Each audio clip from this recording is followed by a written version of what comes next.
1, 2, 3. Go live. Okay, we forgot how. But is it live? What's going on? Go live. Press. Go live. Oh, Twitter. We got to cancel. What? You don't need we're to live. try it, Nathan. We're live. Hey, we're live. Guys, we haven't done this in so long. We forget how to go live. Welcome, everyone. Hi, guys. Happy holidays. So, scammers galore is today's video. So, the whole point of today's video is we're going to play a game called Pass or Play. We're going to go through various dating scenarios. Okay, you met a Ukrainian girl here, and these are real life scenarios. And we'd love for you guys to share. If you have a story you'd like to share. And of course, you've got Anna and I's expertise here to help advise you pass or play. And you guys can have fun too. Vote, pass or play. All right. So I've invited a bunch of you guys to join me live in the studio, and a bunch of you guys are here, like a whole bunch of you guys. So I'll pull you all into the studio now and say hi. Hey, Alfred. Hi. Alfredo, sorry. Welcome. Jan, welcome. Paul, welcome. Hey. I think you cannot have more than 10 people at the same time. No, you can have lots of people. No, the same, not more than 10. I think. Adrian, welcome. Hi. Hey. Bob. What's up, Bob? But how we will speak also? Brandon. Hello, Brandon. Hello. Emmanuel, what's shaking? Oh, good. Good. And then looks like we got David. Hey, David, welcome. I thought I think for a couple of years. Eric, welcome. And hey, Anthony. Okay, we can only have 10. So everybody else, maybe just hang tight, and we'll take turns here. So how's everyone doing today? Good. Pretty good. Good. Okay. Well, to start off with, does anybody want to share ideally a current dating scenario? So you're dating a Ukrainian woman, you met her somehow, you're dating, and you're just not sure, and you'd like Anna and I's opinion on it. Anybody want to volunteer? Be brave. Well, I'm not dating a Ukrainian woman. Where's she from? But I can share with you what's going on. Where's she from? What's that? Where's she from? Ukrainian or no, non-Ukrainian? No, she's not Ukrainian. No, it's the dating scene entirely. Yeah, but where's this woman you're dating? Where's she from? What's her nationality? British. Yeah. So no, that doesn't. The whole point is on this channel is to understand Ukrainian mentality, because it's very different. I understand that, but it's all related, if I may share. I'm sorry. I have been on Ukrainian dating sites. Yeah, I'm sorry, but British doesn't. It's not our content today. No. I think you're misunderstanding me. I'm an American living in the UK. And I have been on Ukrainian dating sites, and I have spoken with Ukrainian and Russian women. So if you want my input, but your share today is with what woman of what nationality you'd like to share, and what nationality is she? Well, actually, I'm not really. Well, there's one girl I see once in a blue moon, but what I'm trying to share is what's going on globally. And it's not just Ukrainian or Russian, but if you don't want to hear that, that's okay. No, that's okay. We're expert matchmakers, so I appreciate. I'm going to start by asking you guys about this scenario here, and see if you would pass or play. So this is Jeff's story. I met with him in Kyiv, and here's his story. What do you guys think? Pass or play it? They all say that. Don't worry about I'm not worried about the age. Age doesn't matter at all, and they'll convince you that it doesn't matter, and they'll keep on until you believe it that it doesn't matter, but it does. I understand that I'm 64 years old, but I never got past 20 in my heart, so I still feel young at heart. I've got a lot to offer. I come here looking for an honest relationship, an honest woman, someone who I could relate to, enjoy, and be with, and maybe eventually marry and have a family. Uh-huh. Can you cut a minute? Okay, sure. I get emotional. Yeah. You want a tissue? You got your own. Yeah, I got no. It is draining. It is emotionally draining to me to go through all this, to resonate on everything that has happened and contemplate of the experiences and realize you've been duped out of a lot of money. Hey guys, so maybe write in chat or just speak up if you want. What do you think, pass or play on that one? Any of those ladies Jeff was dating? Pass. Pass. Any plays? Pass. Yeah. Okay, so that's a good one. I mean, the example there is, the point is that it's actually the number one cause of failure in this business is guys being not realistic about the age gap, right?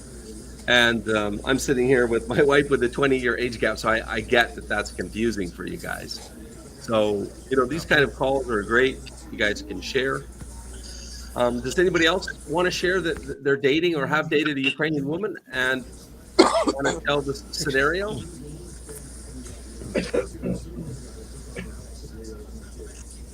If not, I'll continue with another scenario. Well, like I said, I've talked to Ukrainian women. Why? I don't know what happened. What happened? I think we lost him. I didn't remove him, just for the record. Okay.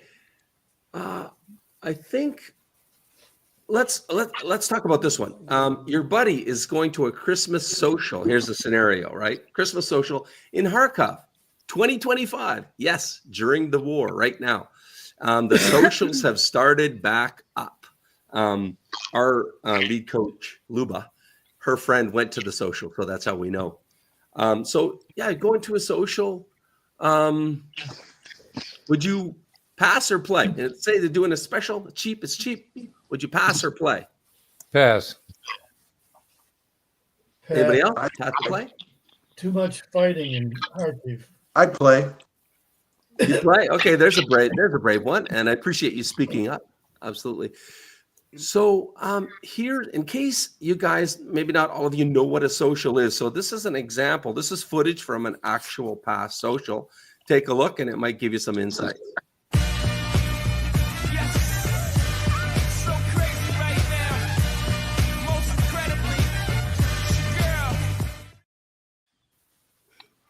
That looks Pass. How about Paul? Are you still gonna go have some fun, Paul? Well, it's obvious what's going on. But I would go only because Ukraine would be new for me. But yeah, it's obvious what's going on there. Right. Yeah, I mean, and that's one thing. If you want to go just to have some fun, I mean, I'd probably, if I was single, I'd probably have fun at one of those. But I wouldn't be expecting to meet my half, right? I mean, that's the thing.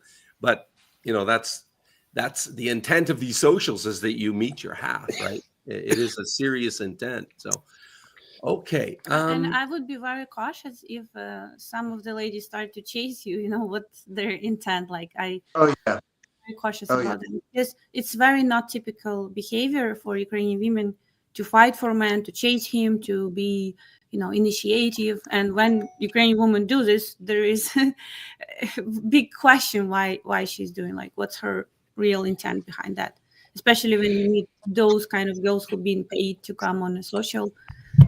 And yeah, so that's a problem. Next scenario. You've been dating a girl for 6 months. You've been communicating, online. You met her on a freebie type site, maybe Facebook, maybe a nominal fee site, maybe a free site. There's many, right? Not met in person yet. And she says she wants to fly to you. She wants to come to you. And you've been communicating for 6 months. Pass or play? pass. Pass. Pass. Wow. If she's Why? willing to absorb the cost, I would say sure. They all want Yeah. Yeah, I guess that would be who's paying for the flight. I mean, I'd be willing to go like meet at like in Poland or something. Yeah. Yeah. Okay. That's good. We got two play guys. So next step on this, because this is what they will do. Wait a minute. What was the question? You are dating a girl for 6 months that you met on Facebook or a nominal fee or free site. Okay. And she says she wants to come and meet you. Pass Okay. or play. Pass or play. It would depend. I'll send her the plane ticket, but I'm not sending her the money. Right. So there's a very wise comment by, sorry, this thing is, what's your name? David. David. Okay. Sorry, David. Yeah, that's a very wise comment. That's exactly what you do, because the next thing she's going to ask is, okay, send me the money for the ticket. They always ask for the money for the ticket. So David's already wised up on that one. That's correct. You would offer, I mean, if you're going to do anything. But here's the moral of the story of this point. I was interviewing a scam expert, Dima, in Kharkov in the early days, and Dima told me in his at that time about 15-year career as an anti-scam expert, and he has a website with a blacklist website with blacklisted ladies. Only one time in 15 years did he see a girl fly to meet a guy that she had never met in person before. Only one time. So it's a massive, like 99% red flag of scam. Yeah. Right. And they take the money for the airfare. And thanks very much. Right? So you guys having fun? Is this engaging or what? No, this is good. I do want to hear the experience of the UK guy. Well, if we get a chance. Yeah, because we've got. I'll tell you what. We'll see if where we are at the end of this thing, because we've got ourselves 15 scenarios here, a bunch of videos. Oh, okay. So the next one is nominal fee. So see what Mr. X says about nominal fee dating sites, and this is a very interesting clip by a guy that lived in Ukraine for about 5 years, speaks fluent Russian. Makes very, very good income working online, and it's got six-pack abs, the full 35, the whole shebang. See what he says. What percentage of these social media girls are on free sites, social media, and apps do you think are prostitutes looking for Johns?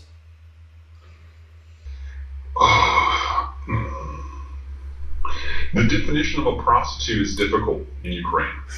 Because, again, like I mentioned earlier, here the women have oftentimes a mentality of surviving. And even if you described the mentality of an average Ukrainian girl to an average American, who has a more empowered view of women, or you could call it a more feminism and empowered type of lady, she would look at a lot of these girls as either gold diggers or even prostitutes. Coming from somebody like myself who spent time in Ukraine, obviously I see it differently. I see some of these girls as they are looking for a guy who has decent financial means, who's able to provide for them, who's able to give them a decent lifestyle. And every girl has a different mentality towards money. Some of them have incredibly high standards of living. And as a guy, for some, it'll be too high for them.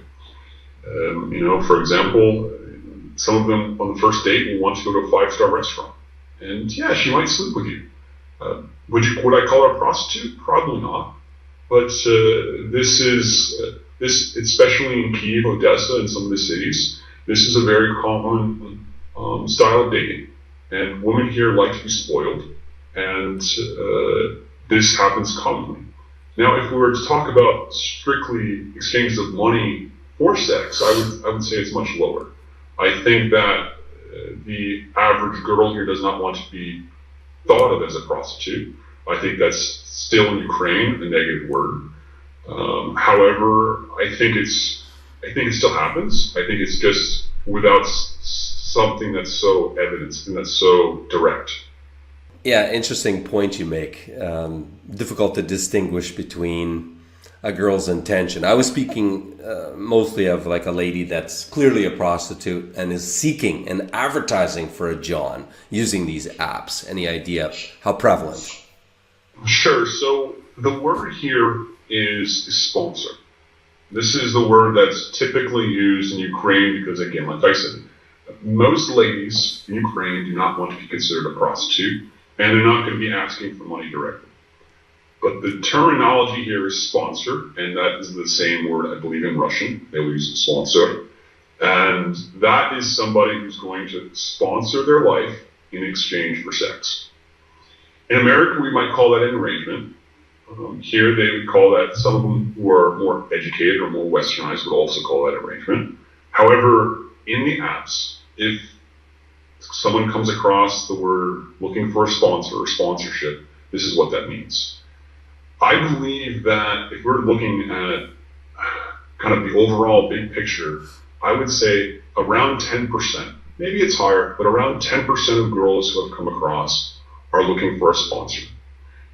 Some of them, again, it's plainly written in their profile. Other, it comes out over time. When you go on the first date, they make it clear what they're looking for. Interesting. You know, there was a study just published that... Hey guys, do you find that interesting? Mm-hmm. Yes. Any questions or comments about that? Mr. X's contribution there. I like the comment of the guy who posted that he needed a Slavic woman to come break him out of America. That was. Well, I agree with that one too. Anyway, but we won't go down that rabbit hole, right? Okay, let's try another scenario here. So you met a lady on a pay-per-letter site, which sadly it's clocking in at a multi-billion-dollar a year industry, right? So these are scam by design. And we're talking 99% of them are scam by design, right? But you spent over $1,000 talking to her. And the thing is, if you've ever done this, you know, it's something that you kind of get lured into it. It's kind of like an investment. And if you know, most guys are worried to piss her off because then she's going to take off and I've lost my $1,000 or $2,000 or whatever. So they kind of get lured into this thing. But this is a scenario. It happens to the tune of billions a year. Okay? But she doesn't, you ask her, hey, listen, let's go to WhatsApp. Let's go to a free dating app or a free app, sorry, WhatsApp or Viber or whatever. And she says, you know, I don't know you well enough yet. I don't feel safe. That's what she said. Pass or play? Pass. Pass. Yeah, the letter writing is always a scam, it seems like. None of the scammers will meet you on cam. Yeah. None of the scammers will meet on cam. Right. Yeah. Unless you're paying for a video call, right? At $5 or $7 a minute. And then they'll come on cam. You know what? I want to digress for a moment and just share something. I don't have an AI picture. So I've spent about 10, 15 grand in the AI, learning AI in the past year. Hey, so starting an AI consultancy here in Canada, business, right? So AI is now this good. So this is kind of one of the takeaways I promised in my email that I'll share with you, something that's just out of this world shocking. And this is where the scamming world is going. Honey, can you type in my password?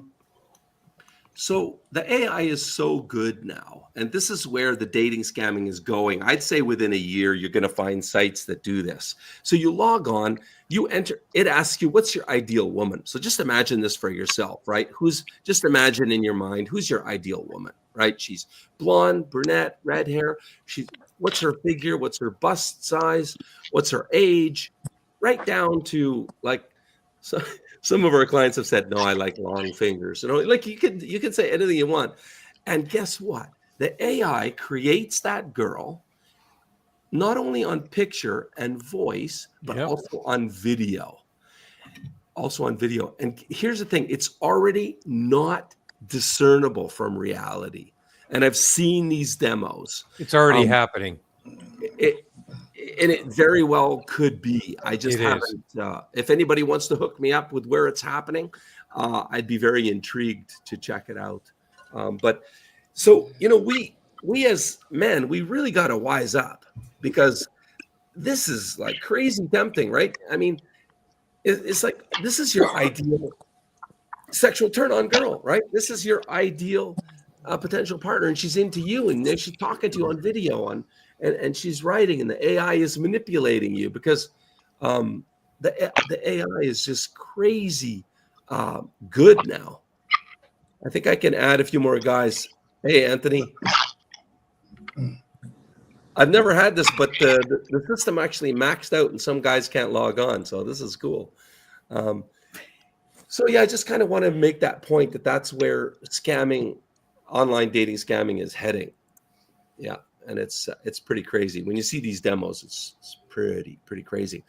So since we're talking about scamming, I'm just going to play a short video. I think you'll learn something from this. Very short, and we'll be back.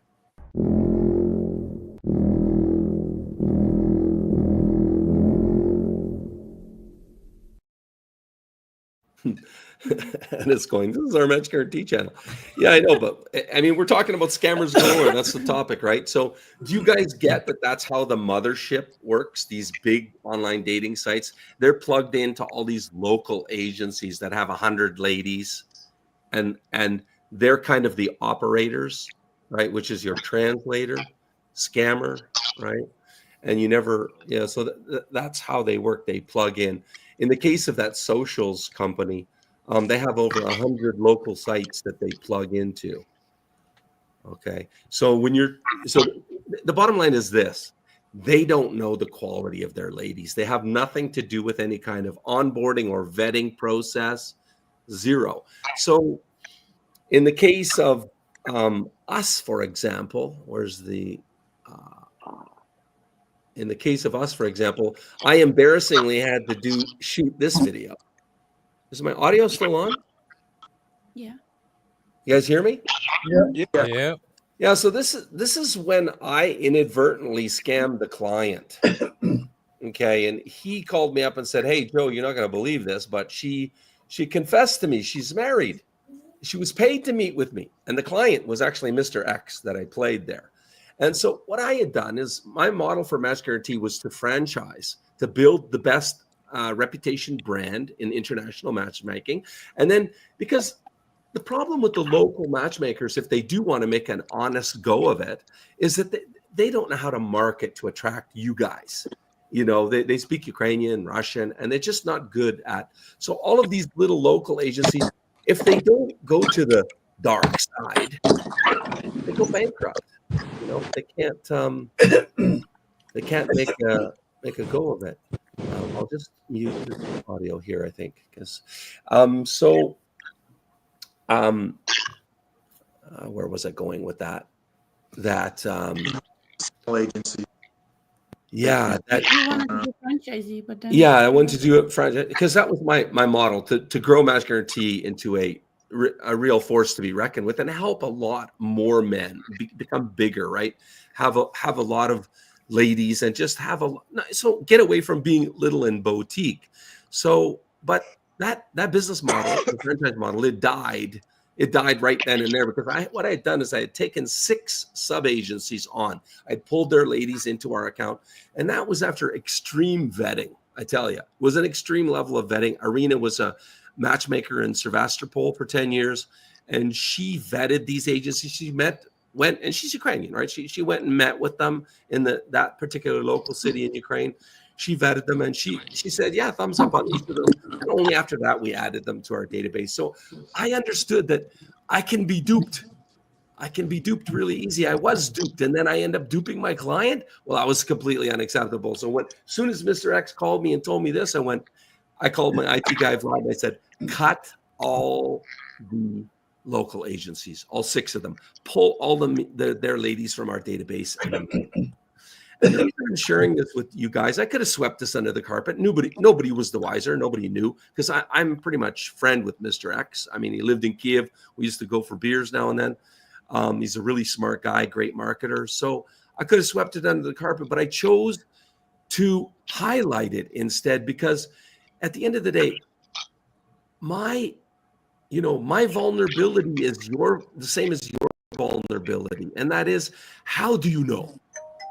How do you know? How can you tell if you're going to work with an agency that they don't have married women and they're pay the girls to meet with the guy? How do you know? Right?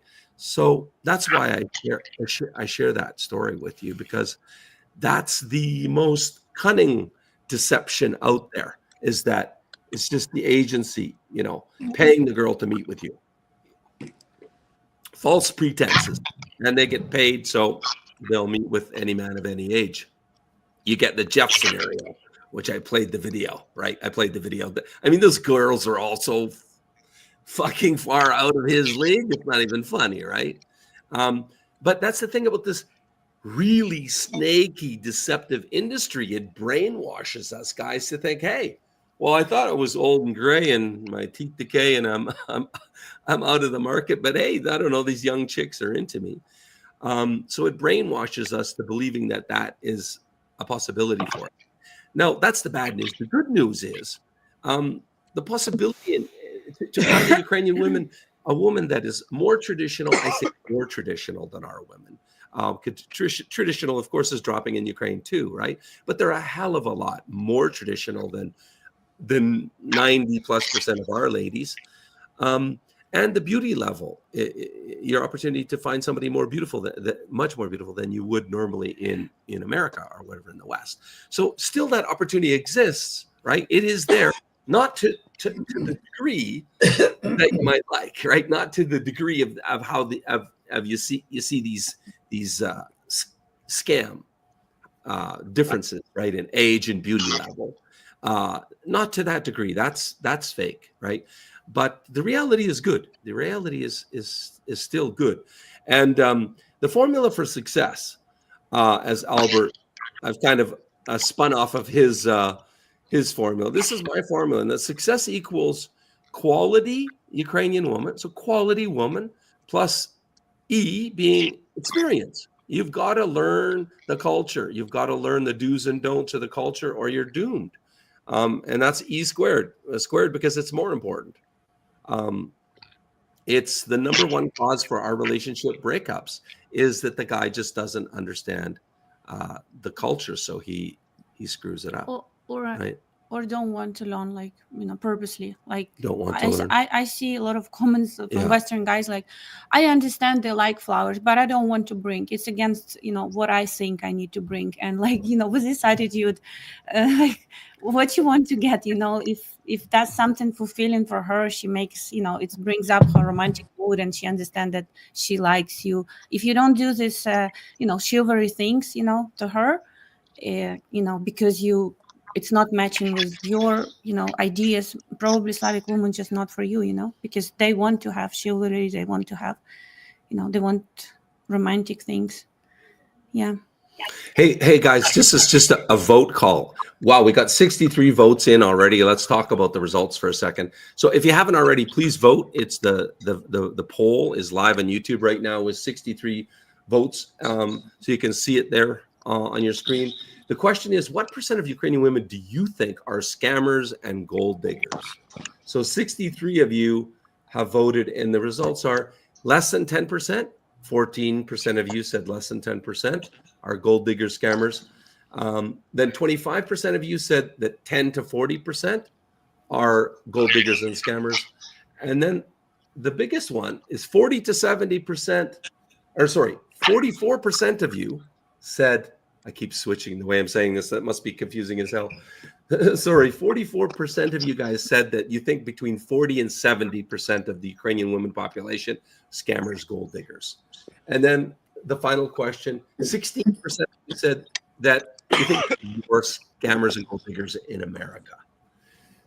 So let's ask for the beautiful Ukrainian woman's opinion on this. And we rarely rehearse for these. Like, this is not a rehearsed live stream. We pretty much fly by the seat. So what do you think, hon? I think what would your vote be? Very big number. like, a lot of guys think that there is a lot of scammers, and I think it's because mostly all these dating scenes happen online, and guys just choosing paths that, insecure, because if you will look at the statistics, I saw a video from like 100 years, analyzing the way we was, meeting spouses, and before it was like through friends and education, and this goes online. Even despite of now a lot of meetings happen online, you still need to be cautious, especially if you're going on international dating. uh Different continent, different culture, a lot of you know a lot of things, a lot of guys just being burned out, choosing paper letter websites, being scammed, and that's become part of their belief.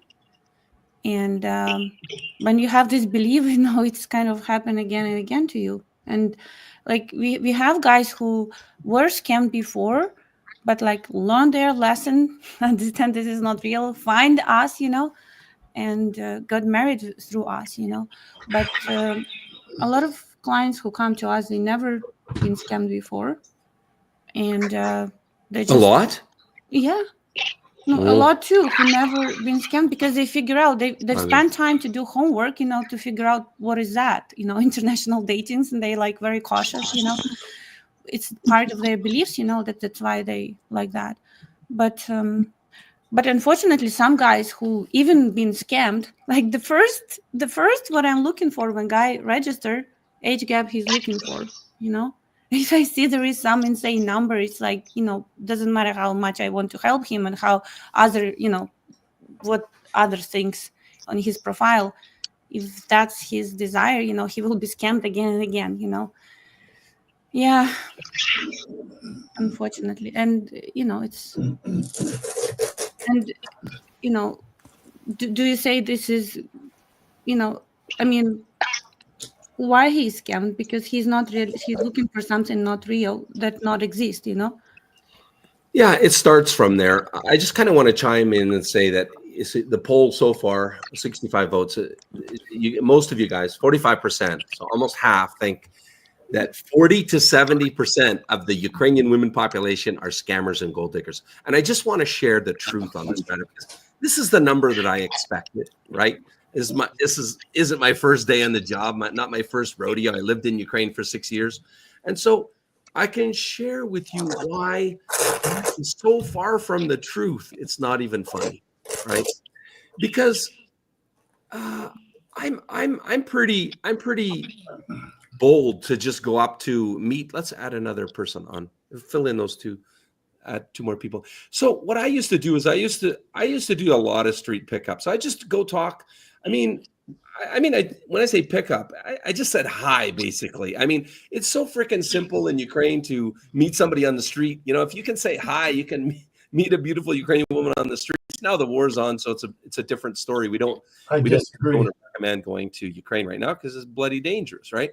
But back in the day, I would just go up and say hi. I'd get her number and I'd take her out, and I did that, a lot. So I dated from our own database. I dated from the street, and so that's why I know. When I hung out socially, I did dancing. I did the classical dancing on Krishadek there, and met just dancing. I can't even dance to save my life, but I just went up and asked her to dance, and then she would end up teaching me how to dance, and then I get her number.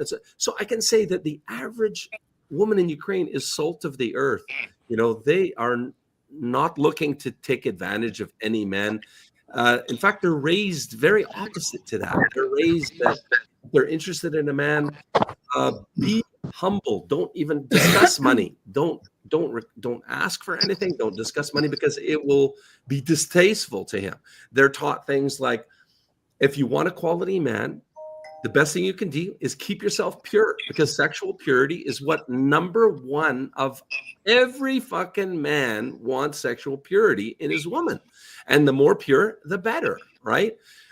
So they know this. So they know if they go sleeping around, they're going to have a hard time settling down. So they don't. Their body counts, or what do you call it? Body counts, yeah. It's low. It's low, especially compared to the West. So I just wanted to speak to that 40, that you guys, half of you think that 40 to 70+% of Ukrainian women are scammers or gold digger. It's so far from the truth. But the reason you guys think that, it's obvious. You know, there's an expression, perception is reality. Reality changes for different people. Your reality is not my reality, right? And these other guys here, you know, you have a different reality. So when you've been scammed by one of these paper letter sites, you've taken to the cleaners by a lady, or, you know, you've had your heart played with by Ukrainian women, of course you feel like, okay, Ukrainian women are bad. That's that. And add on top of that, multiple billions of dollars spent on advertising every year to brainwash you guys, right? And to show you these websites with all these young hotties, just you know, crazy for any man, latch on to any man, regardless of age, looks, or anything, right? So these are simply low quality Ukrainian women. These are the women that are on these sites. Well, there's multiple categories. Can I just you want to say now? You want to say? No, I just want to say the reality that women who wants to who open to marry foreigner, they are aware of what's going on with this industry, and I don't want to be part of that. That's why they don't register with, you know, with, and you cannot meet them because they're not registered. And you know, spending time on Tinder or something, this is also what quality of man you can meet there. I mean, it's a full-time job, honestly, for Slavic women, being beautiful and being heated from all around the world, and understanding who is sex tourist, who is real, who is not, photos, you know. It's just they don't have this luxury of having one more job, you know, to figure out. But so like ladies who join us, they come by word of mouth referral because they simply afraid, like, okay, next agency, if this is a real, you know, if this is a different agency, like what they will be doing, you know, they don't want to be part of scam. This is their you know, their nightmare, you know, because it's not resonates with majority of high quality Ukrainian women values. And yeah, like if you come and meet like average ladies on the street, it will be very different from what you meet online. That's a reality. So you guys are saying in chat here, you think, some of you are saying that you think, you know, that 40 to 70% of Ukrainian women are scammers, gold diggers, way too high. And somebody says even 10%, even too high. Passport King 77, I completely agree. Like, I would put the number at less than 5%. But that's a wag. That's a wild ass guess, right? I don't know, but I can just tell you that the lion's share of these women are salt of the earth, high quality women that you would be very happy to marry. That would be great life partners. It's just that this industry is so fucked up on every level. It's just nuts. It's nuts. How do you guys vet the ladies that come to you? It's a great question. There was oh yeah, I just wanted to answer in chat. Sorry, before I forget, somebody wrote in chat. But hey, me, Joe, speaks Russian when I was dating. No, in fact, I don't think I speak 110 words of Russian, none. And not only that, if you guys don't know my story, I went to Ukraine when I was destitute, basically. And you're welcome to scan this barcode or just go to Joseph Rickards, spelled RICKARDS.com, and hear my full story. So I tell you, it's rather long, but you'll hear my full story, even how I went bankrupt. But I basically went bankrupt. After I went bankrupt, my wife said, I don't love you anymore. So it's funny, no money, no honey, right? Yeah, I basically lost everything, was homeless. And then I went to Ukraine. So I was dating in that situation. That was my life. And I didn't speak Russian. So that's why I always say to you guys, I educate based on my own past experiences, right? And now experiences and lessons of my clients, right? So I tell you, I mean, if I can do it, and I was age 50, if I can do it, why? Tell me why any of you guys can't do it, right? I mean, you absolutely can. It's just a matter about choosing somehow finding a high quality woman. That's key, right? You got to somehow find a source of high quality woman, and there's different ways of doing it, but that's key and critical. And on that note, I will answer your question, sir, and I'll put up this graph. So this is our lady database quality control cycle. So time to build database there in the blue on the left on the pie chart. The reason it's the biggest is because we only take ladies by word of mouth referral. That's about 90% of the ladies that come to us about word of mouth. Because I'm gonna one of the takeaways was I'm gonna tell you why I did a video that went viral 2018 called the ugly or the dirty little secret marriage agencies and international matchmakers do not want you to know, and they don't tell you. And that video went viral. It was my first video that went viral. And the answer to that question is they don't want you to know that good girls, high quality Ukrainian women, they don't go to marriage agencies like ours or any other. They don't go.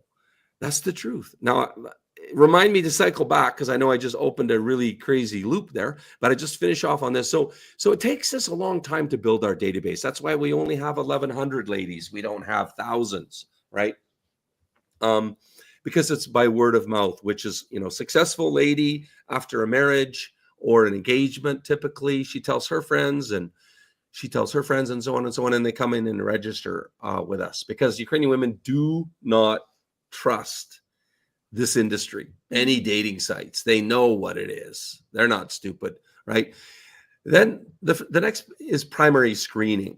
So this is, we interview her. It used to be in person, but now it's all, remote pretty much on Zoom.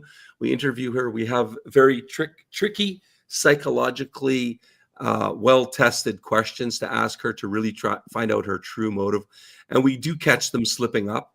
And we know it. So if they slip up on answer a question and we know they have ulterior motives, we just don't accept her into our database. What did Tatiana, honey? I give example. For example, she say, I don't care about age gap. Like I don't care about his age. This is one red answer. Flag. One answer is enough to say goodbye. We're not registering her because high quality women always care about age gap. She always have frames in her head, and some for bigger or smaller, but so but I mean, we're more cautious if lady come through just blog, educational blog that we have for ladies who wants to marry foreigner, and all challenges that described there. If they come through, blog, of course we more cautious about interviewing rather than if she come by word of mouth referral, because if you know very well, lady that recommend, we kind of, tell me who your friend, we know who are you, right? It's just a very much bigger trust. And generally speaking, ladies who come by the digital website or I don't know, they scammer ladies, basically they're not interested in our services. Because why? Because if she come across just a website, with portfolio of the ladies, she's like, I want to register. What's your condition? She's looking for, for different agencies to be registered with and get paid. And when she asks this question, we say, we're not paying ladies. We actually create couples. And she's really confused with this answer. She's like, your ladies work for free or what?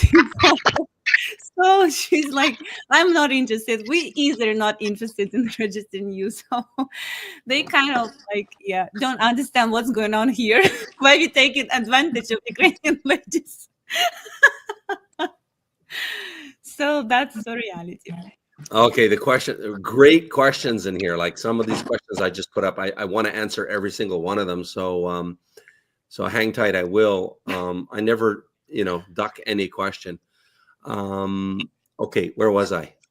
Lovey. You was talking about quality control. Quality control. Let's get back to that. Yeah. Let me remove this question. Help me out with the control system here, babe. Yeah. Like that.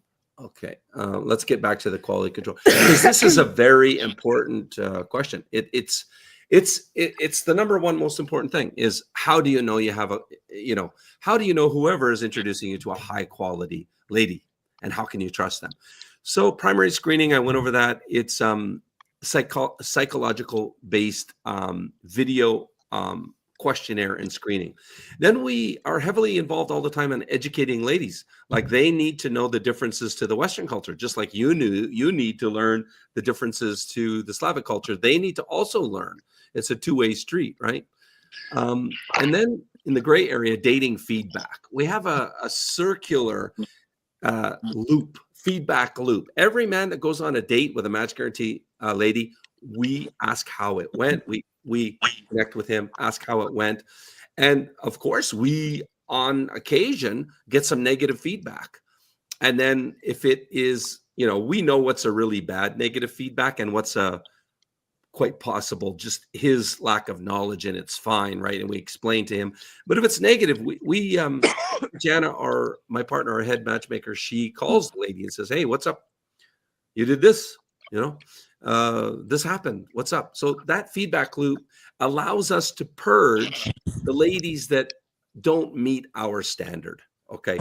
If they're with us, they're not a scammer, but they could be too low of a quality, or they could have behaviors that we just don't want in our ladies. And that does on occasion happen. And we punt her from the base, right? So that's important. And especially for new ladies that never have any experience. Yeah. Because then when you can see all true intentions, or you can see from the dating maybe history. She's very damaged from previous relationship. And it's also can be reason why not to, she need time to restore, or she's just not mentally there or whatever. So yeah. Because if lady was dating before and we see it just was mismatch, it's not reason to delete her from database. She just need to look for right person. Yeah. But if you see some red flags for us, which is not necessarily scamming, can be different reason. Honey, there are great questions in here. I don't know how we're going to get to them all, but there's really this is the best questions I've seen, I think, ever. Okay, then secondary screening. Secondary screening, you see the last one, twice a year. And this is my tip. This is my big tip for you guys. I promised a way that you can vet whoever you want to work with, not just us, but any agency. You need to do that. Can't trust them. You can't. Even I tell guys, don't trust us. Make us earn it, right? Put us through your inner circle of trust and make us work for the trust, right? And then trust your gut. However you feel about it, trust your gut. Your gut doesn't lie to you. The problem is we don't generally trust our gut enough. But okay. So what was I going to say there about PMI? Yeah. So generally twice a year, we check every single image of every girl in our database. That is a massive job. The last sweep took 264 hours, man hours of. We use a tool called PimEyes, PIMEyes.com. You want to write that down. You want to use that, and it's the most accurate reverse image search. Google and Yandex are not even close to as good as PimEyes. So what you do is you just go to the site. Here's how you check a site. So getting tongue tied here. I mean, the brain is thinking faster than my mouth can speak. So what we do is we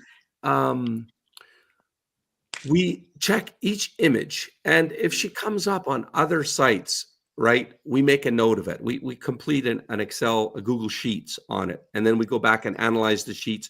We call the ladies that need to be called based on what we found.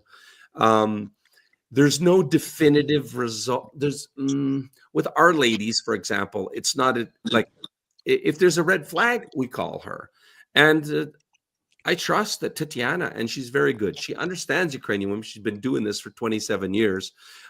So she knows what's a acceptable answer to whatever, solving the question of the red flag, and what's bullshit. She knows. She knows with 90% accuracy at least. So we call the girl, we ask, and this is how sadly we find a lot of our ladies have been scammed, identity fraud. So they've stolen the pictures that they have on their site of her, and they're just, it's just a picture. It's just big, and they're displaying her as being a lady that's looking for a husband, and then you chat, paper, letter, and they charge you, right? So it's just a scam, and you cannot get those pictures removed from any of these sites. We've tried. We've hired lawyers to help our ladies. They don't care. I don't give a shit. Those pictures are on the internet. She'll be 95, and they'll still be there. I'm sure about it, right?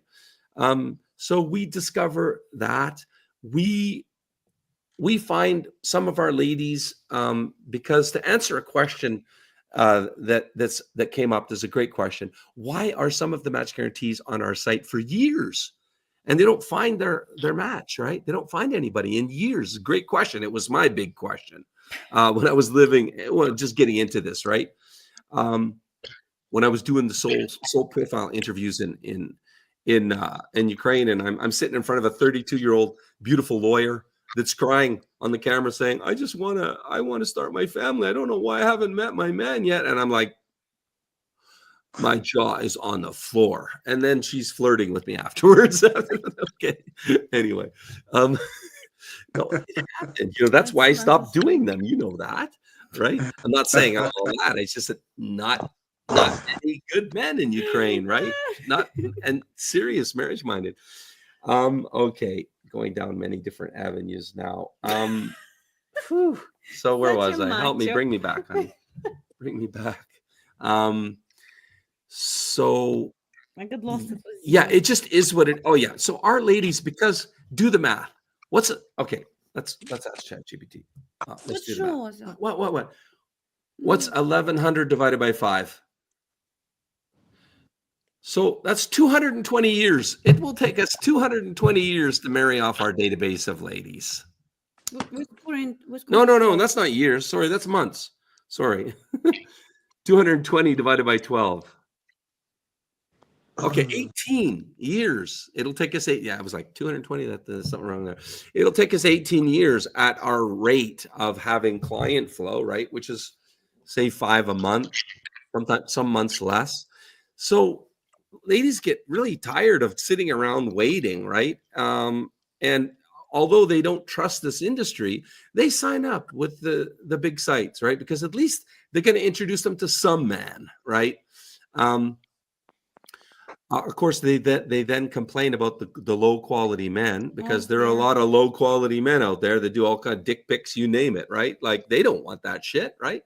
And it had happened to her. Okay, anyway. So that's why it is what it is. These ladies remain with us for a long time. What's Corey's wife's name? Corey. Emily. Let's put up this picture. So, because to answer your question, this will blow your mind. Help me out while I'm talking. Find their photo, please. Yeah. So Emily here, not hard to look at, eh? So Corey and Emily got married now. Is that them? Yeah, that's them. Is this them? No. So that's another. No. By the way, just wait. Can I just mention that for you, for you clients that are not necessarily Caucasian, right? Don't think you have no chance, right? This lady's super high quality. She wrote a book on love. I think her name is what? Anyway, just Julia, some of our recent marriages. But anyway, Corey's Emilia, she was with us for 10 years. 10 years on and off. Now, on and off. Tatiana did say, this year she checked out. She was in a relationship, and then, but 10 years on and off registered with us until she met Corey, right? She was 24 when she joined, and 34 when she met Corey. I mean, those kind of dynamics are just mind-boggling to us. Like if you guys didn't know me, you'd think I'm blowing smoke up your ass, right? Like that just doesn't sound real. Well, so the one that you just showed us, the couple you just showed us, that lady had been in the database for 10 years. Yeah, Emily here. Her. Amelia, sorry. Her. Yeah, Amelia married Corey. And actually, they're pregnant. They have a baby yet? Is that a secret? No, come on. No. Come I think they're pregnant. They haven't had the little one yet. Yeah, I stay in touch with Corey. He's a real estate investor. He's an H. And for you guys that complain about, oh, I don't make enough money, I can't do it. So you guys are, I mean, some of you guys are fucking whiners. Corey is an HVAC guy. He's an HVAC guy. I mean, does he look like a rich dude? No. I mean, he does heating, ventilation, air conditioning. I mean, you guys, you know what an HVAC guy makes. We're talking what, 50, 80,000 a year if he really hustles. I mean, William and Lillian here, you know, Steve makes not too bad coin. He's an IT guy, but they just got married in, what's that ski resort? No, it's Lake. Yeah. Lake. Louise? No. Louise, They just got married at, Tahoe. Tahoe. Thank you. Yeah, they got married at Tahoe. But yeah, I mean, Steve's an average guy. I mean, the truth is, we have very few rich clients when you call like well-to-do, well-off rich clients. Most of our clients are average Joes, right? So you guys thinking that you don't make enough, I'm telling you, it's just your own self-limiting belief. Because again, you think these women are gold diggers, are opportunists. They're only looking for rich men. So you tell yourself and you believe it, but it's horseshit. It really is. You just have to look at our average clients. If we're interested, Glenn and Natalie. Oh yeah, he's a truck driver from New Zealand. From Australia. Oh, sorry. Okay. Yeah, even garbage truck driver. He drives a garbage truck. Yeah, let's put that back up because I mean, garbage truck driver and postman are kind of. I mean, in Ukraine anyway, they're kind of the bottom of the financial barrel, if you will. You know, the social. Ukraine, but in Australia, it's well-paid job, but it's not. It's like stable, stable income. It's nothing about being a millionaire. What's the average salary in the Ukraine? About $400 a month. Yeah, but you know what? This is a non-conversation, really. This just again. No, it's way more than $400 a month. This is a very big question. The actual statistics are bullshit. Like when I was living in Ukraine, I don't know Ukrainians making less than $1,000 a month. I don't know almost anybody making less than that. No, and it depends. Well, it can be in Sumy, but I mean in Kiev or Odessa. You was talking to English-speaking people, right? Because they more like no. I mean, but my main point is, in your mind, you think, oh, okay, they make $1,000 a month, $12,000 a year. Wow. That's so little. But the thing is, the cost of living is 75% cheaper. Yeah. 75% less, right? Exactly. So overall, when you balance it out, it's not that disproportionate, actually. And I can say living there for 6 years, it's a better standard of, I live in Canada now, right? We live back home. And our quality of life was better in Ukraine than it is here, right? And that's well, if the war wasn't on, we might, right? We might. I mean, we still have a beautiful acreage right on the Black Sea, right? So that's paid for, clear title. So okay.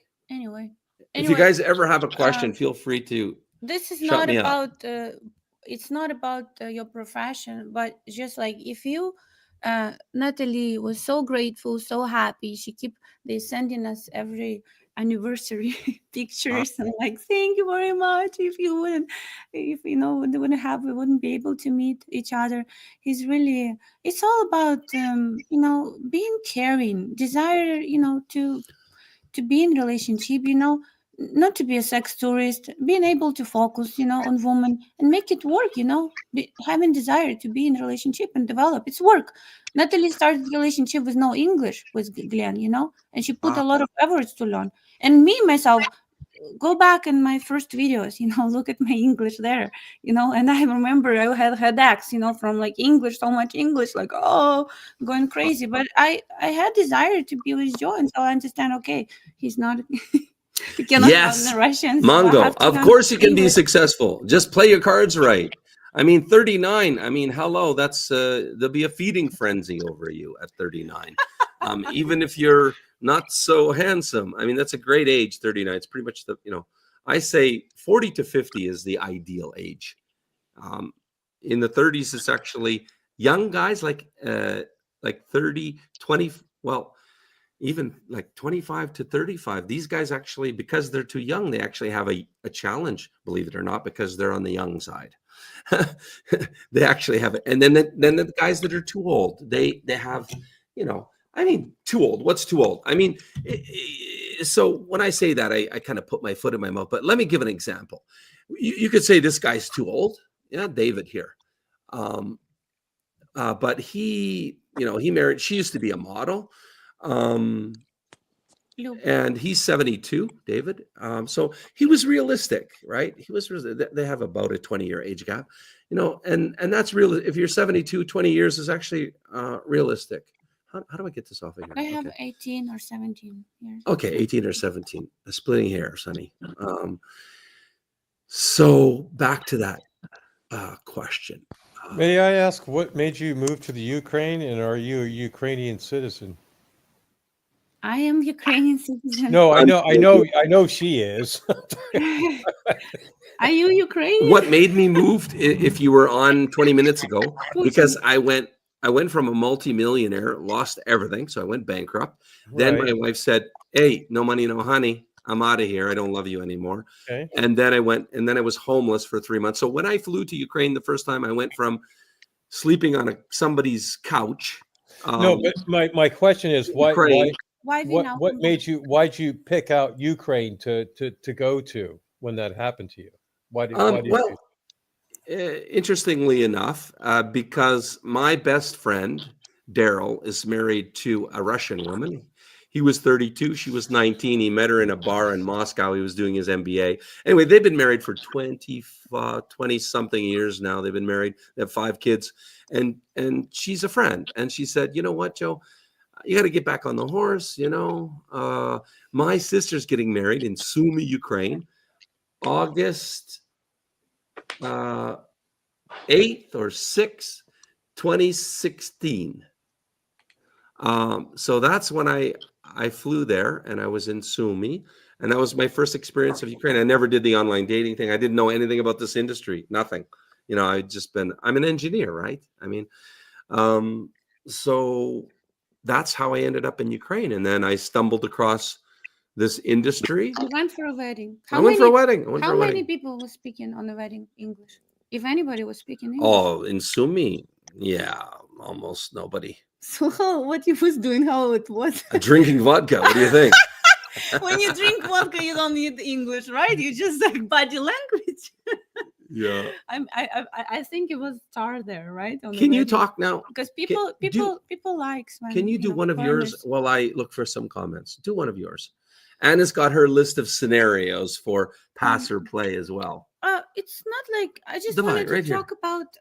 Yeah, I'm going to look at these because there's really good questions, and I want to. How do you decide if she's serious about you, if she's real?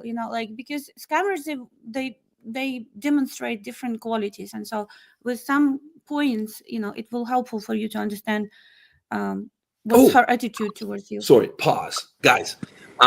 Just quickly, I meant to do it at 5 minutes in, but right now we have 4 spots left on our Christmas special, which is crazy cheap. Instead of paying 10 or 20 grand for unlimited matchmaking, right? You can get it for $2,000 up front and only $500 a month payments.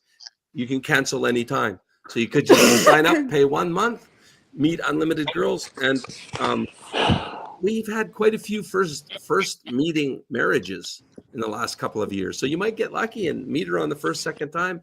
But anyway, you can get in for $2 grand now, and then $500 a month, cancel anytime. And there's only 4 spots left of the Christmas special.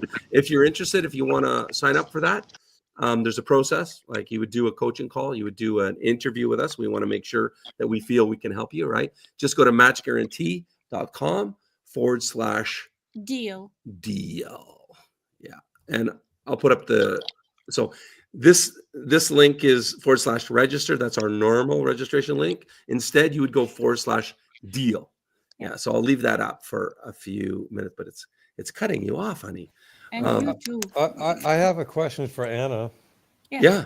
Okay, well, go So ahead. what I keep hearing, the culture differences, and there is, but there's, there's similarity in just human behavior to around the world. But what are the biggest differences since you've lived in the West now and in the East?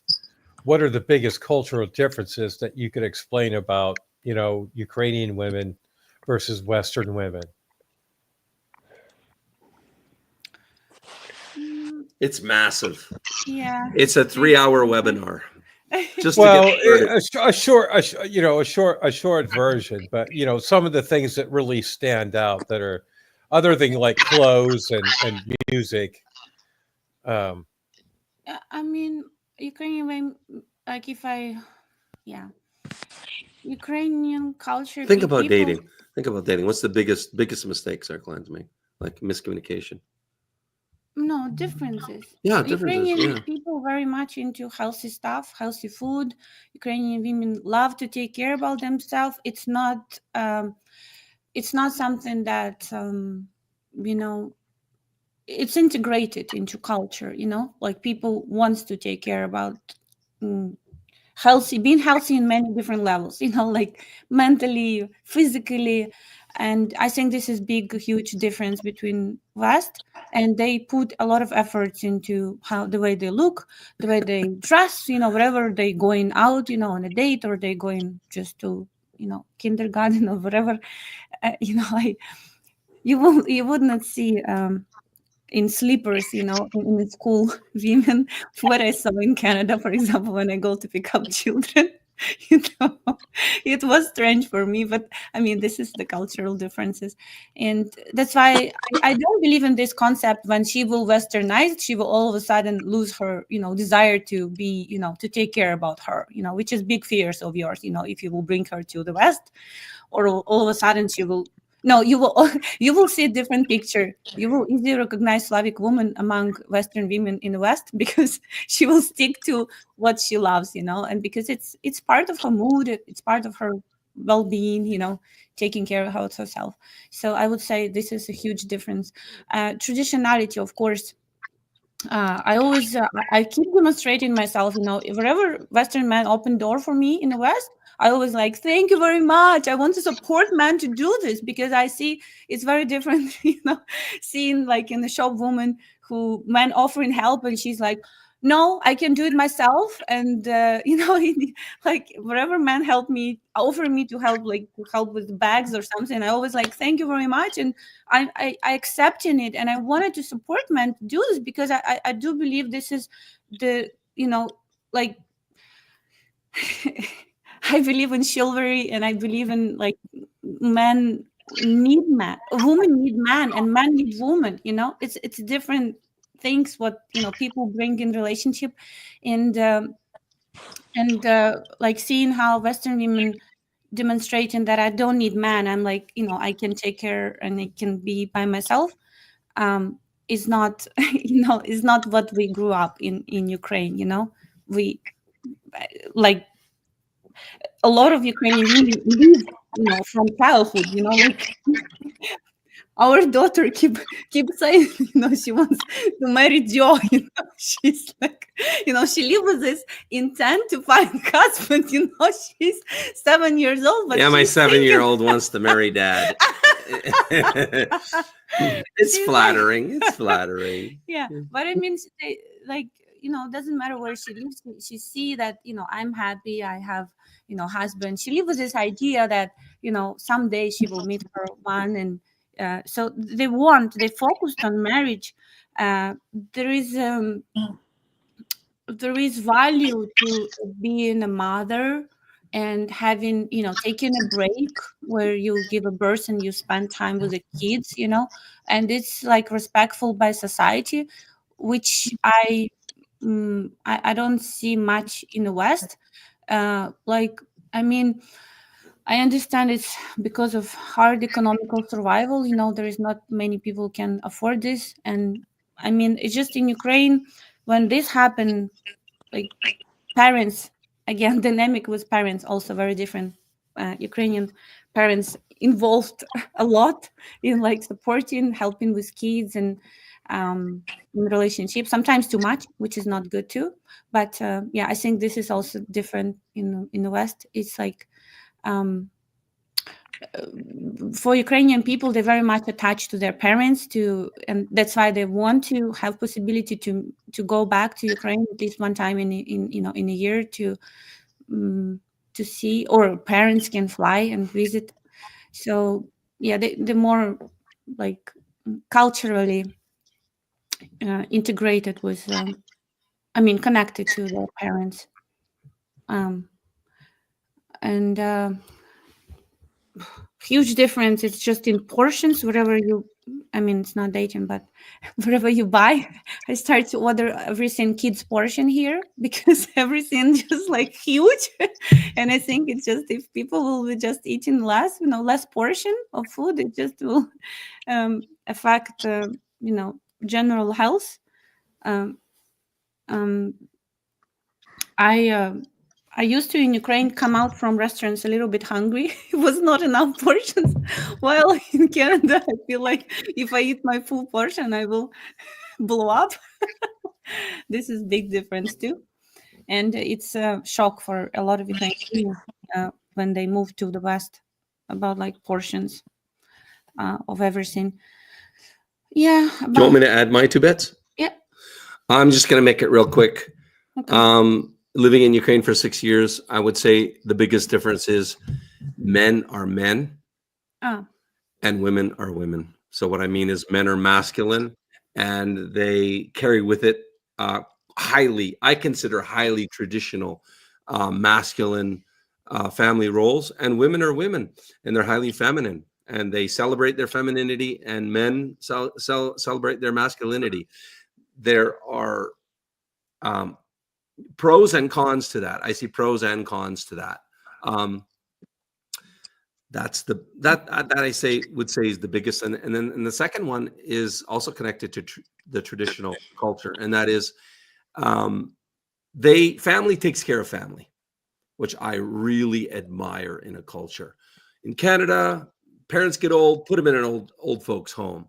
That would be just shameful in Ukraine, as it would be in many other countries too, right? And so they look after each other. You can count on family in Ukraine, whether it's financially or just emotionally or, support or whatever. Yeah, there is, I wanted to say something else. Forget. No. Yeah, So about I'm going to dating very different. Women in Ukraine, they want to be women. They want men to take care. They want to, they not denying this, which is different in the West here. And yeah, again, you interrupt me. Oh, okay. Well, there's a private question here in the private chat. There's a private chat section here. Okay. And it comes up, and it's one of those taboo questions. But when I heard that Ukrainian women are not interested in interracial marriages, right? So it's a big topic. But to sum it up, it's more difficult depending on what your ancestry is. But for example, Arnold did well, I would say, right? And it's possible. His wife now, Julia, she's a super high quality lady. She has written a book on love in Russian language, and she's super high quality. So he did well. Oh yeah, let's. So yeah, this is a good one actually. Let's take a little break. Isn't this cute? Wait a second. No, we don't have it. No, I have it. 100%. 100%. It's here. Right here. Take a look at that. So cute. I sing amore per dirti, darling, I love you. Sto inguaiato, ti amo very much. Purtroppo però non lo so dir. Do you capire? My love to dare solo un kiss. io pregare e tu credermi perché desidero te for me. Non sapendo Catari ne torna sorriendo, canto only you, solo per te. I sing amore, do you capire pure no? Voglio dir che I love you so, e resta così with me. Okay, what did you guys think of that? Let's turn this picture off. So there's two interracial couples. Yeah, but I won't blow smoke up your ass. It is a more challenging journey, right? And it depends. It depends on what country you're from. What's your interracial? What's your heritage? And whom you're looking for. If you're looking for top hottest model beauty, yes, they have so much choice. They would be more picky about whom they're looking for. Recently, we have a lady that registered. She's 22 years old, and she's like, "Please, I want to be introduced only to Asian man. Do you have Asian man?" But this is very, very rarely we have this, this kind of request. And Ukrainian culture, very like. For my Western brothers, Asian, they think Chinese, but Asian in Europe means Indian. Is that the same for you? Because no, in the UK, when they say Asian, they mean like Indian, Euro-Asia. No, it means South. It's just a different. It's just different wordage. Yeah. Because that's one thing I noticed when I moved here 12 years ago. Mm-hmm. When they said Asian, I thought they were speaking of like Chinese or Vietnamese or something like that. But when they say Asian, they're meaning here in the UK, they mean Indian. No, they mean like Singapore. I mean, not necessarily Oriental, countries, but right? Just, Korea, South Korea, just looking like that. But who's speaking? I don't see you on here. Oh, I'm here. What's your name? It's him. Oh, okay, great. And just you guys with no camera on, it's just if you could turn your camera on because it's a little bit weird.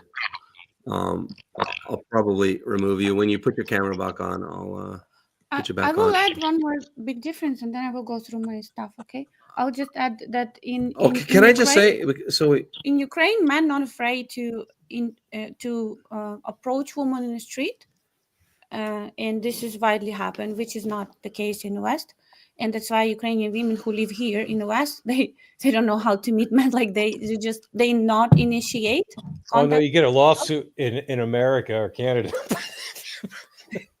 Yeah, like tell the difference. Contrast the difference. How many times guys try to pick you up in Ukraine versus Canada? Like in Ukraine, if I'm in like outside in public and we're like in the center, it's happened every day. Like every single day. And guys was like telling, "Oh, you don't want me to bring in Canada because I will be approached," and like, it's just not the case here at all. Not one time. One time I was recently, a guy was trying to talk to me, and he is actually American, came here to travel to Edmonton, and and he's from Louisiana, and Louisiana probably they're more. So how many guys try to hit on you in Canada? One time. One. Like and we've been in Canada for a year and a half. Yeah. And like several times in Ukraine during one day. Versus daily. This is a big difference.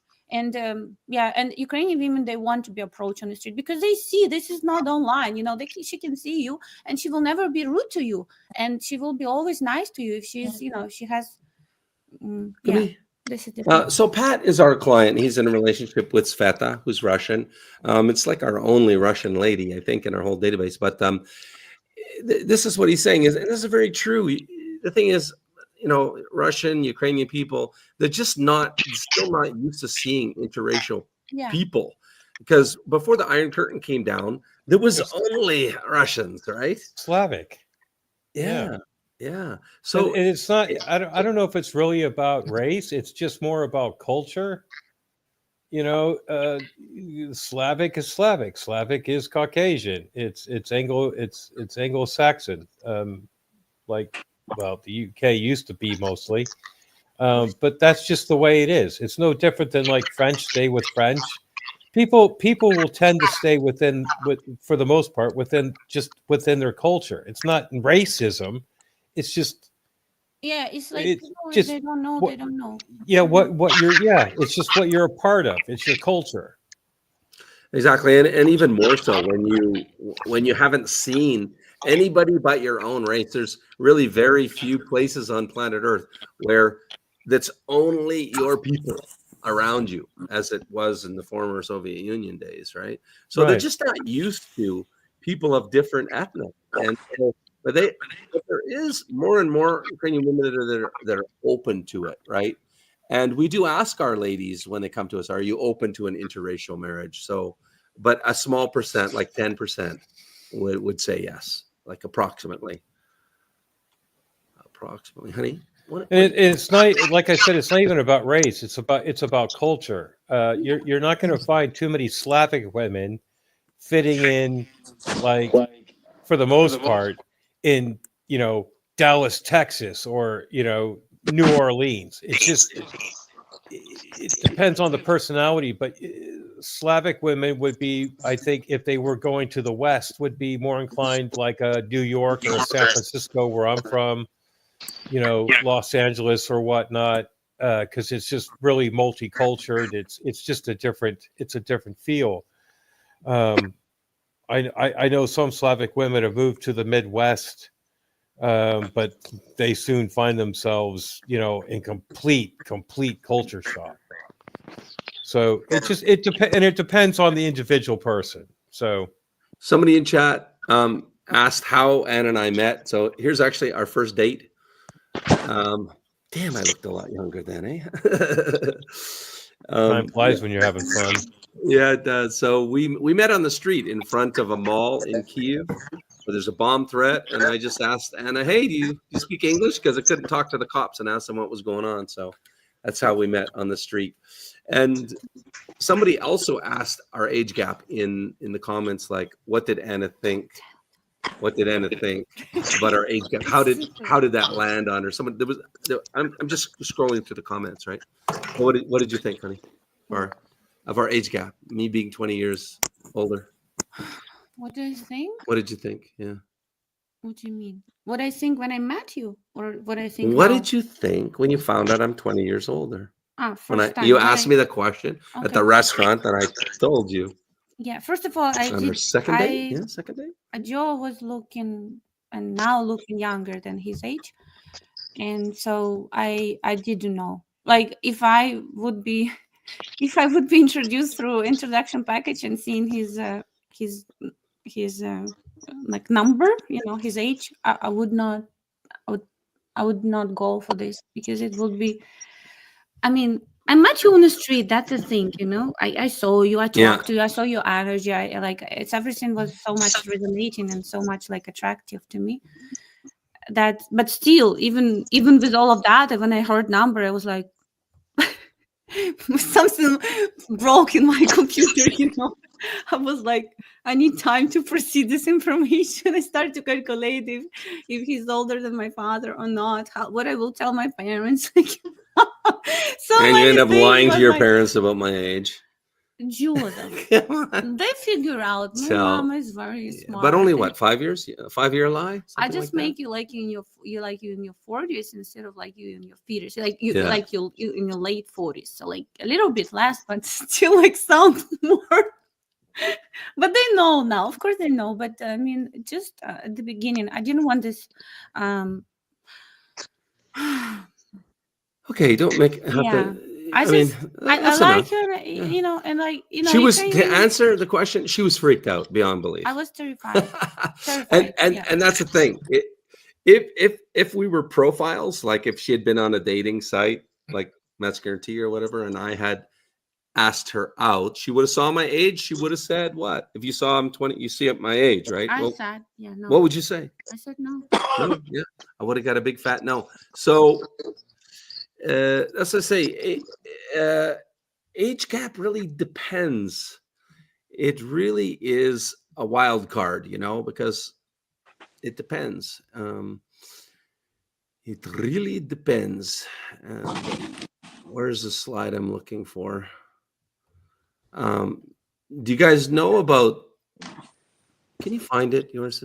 I don't understand what you want.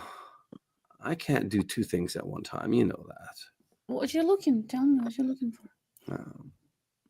Do you guys know about yoursmv.com, where you can calculate how Slavic women rate you, and you can also calculate your maximum age gap? And I've actually back tested it, and it's quite accurate. I've got a slide here somewhere, and I can't find it.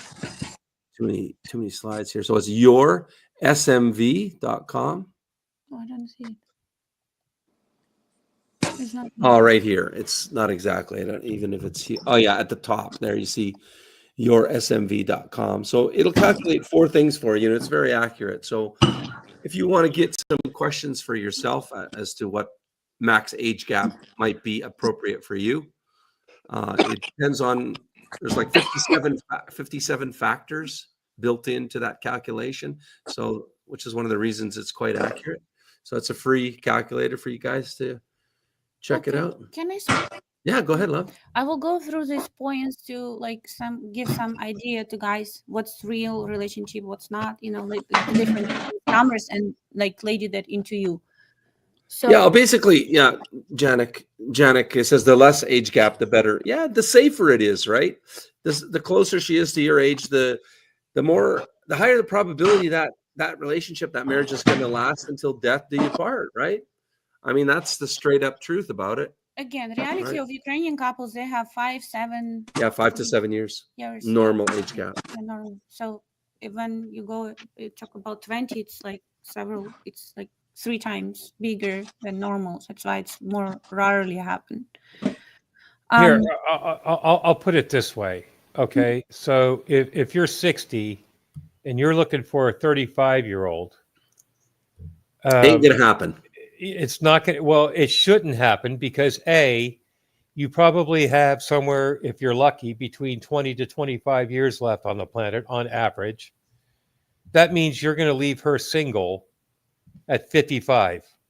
Well, it's not even that. It's that that's part of it. It's not even that. What it is this. Simply put, bluntly put, no 35-year-old chick's interested in a 60-year-old man.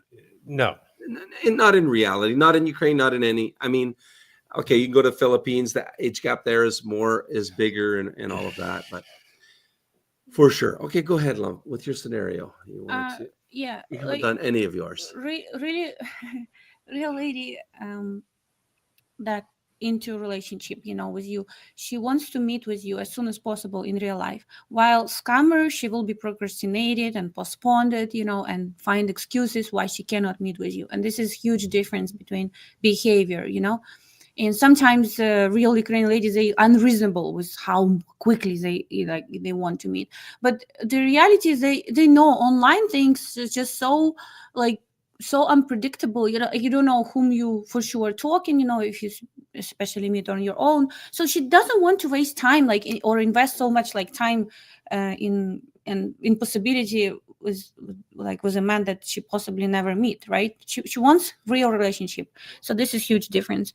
Then she expects you to come to meet her. We was talking about this, not she to fly to you. It's traditional culture where men come first where she lives, and Ukrainian women because they're feminine, they live they're not so brave and I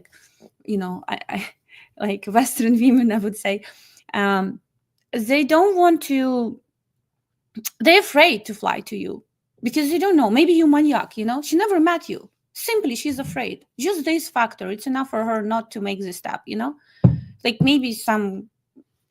Just one woman in thousands would do that, but she first time she wants to meet you, you come to her.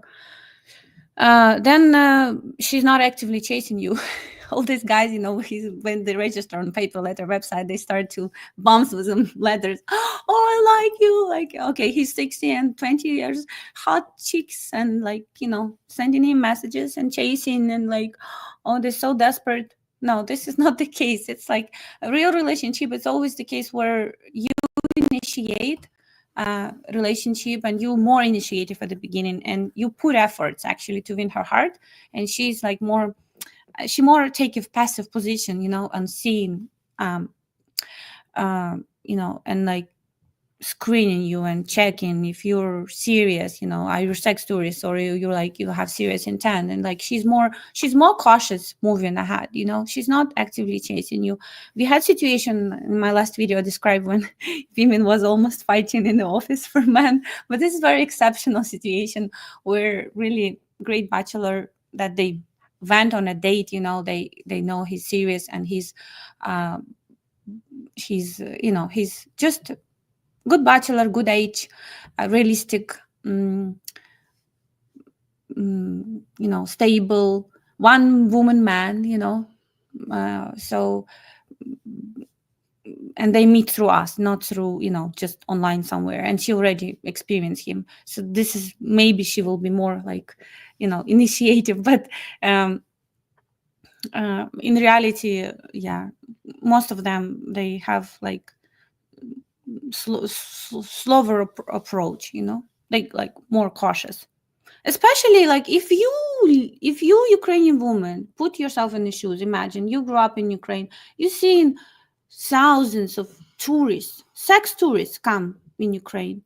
That's what they're afraid like what your intentions are, you know, like, and that's why she don't want to spread her, you know, her attention, her energy on those kind of men. That's why she's like, I said, if Joe, I know he lived in Ukraine, I know he's like, you know, he has this platform of choice. If he would just send me these few messages and that's it, you know, he's not putting effort to be with me, it would end up with nothing. You know, he was very actively pursuing me, and I would wanted to see that, you know, especially if Western men live in Ukraine, especially because so easy, like, you know, if I'm not going there, there's, you know, many scores he will be chasing after. And so they protecting themselves, Ukrainian women. Just on this point, we have a video coming out next week. It's called what do Ukrainian women their definition of sex tourist?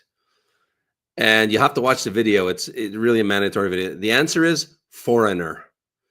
Foreigner equals sex tourist. You have to watch the video to understand why, but you need to understand why, because you need to address this. You need to understand this and address this to make sure she knows you're not a sex tourist, right? So. Yeah.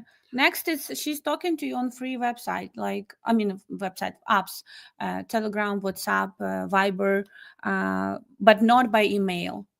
Very formist, right? Me, she like, you know, come out, but to email, she talks through mail. Ukrainian people don't use email. Like, I mean, they use it. We technically have it when we need code or something. We just check in one time in a week our emails. So this is not the way we communicate with each other. So when guys say I'm talking to a lady relationship through emails, this is like 100% scam, because this is not something that we do. It's like no brainer here. So it's red flag.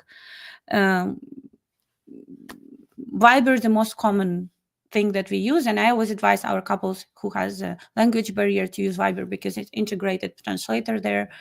But yeah, anyway, you always know that if she's communicating with you on the apps, it's her talking to you. It's not employee, you know, talking to you within some platform, you know.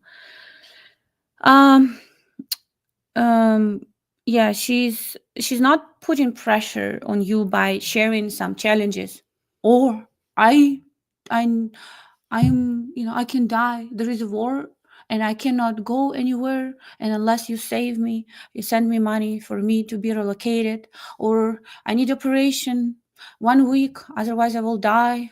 And like all this, you know, drama story about somebody dying, about somebody like that can start at any point, you know. It's all pressure that she creates on you because you already have emotional connection to you.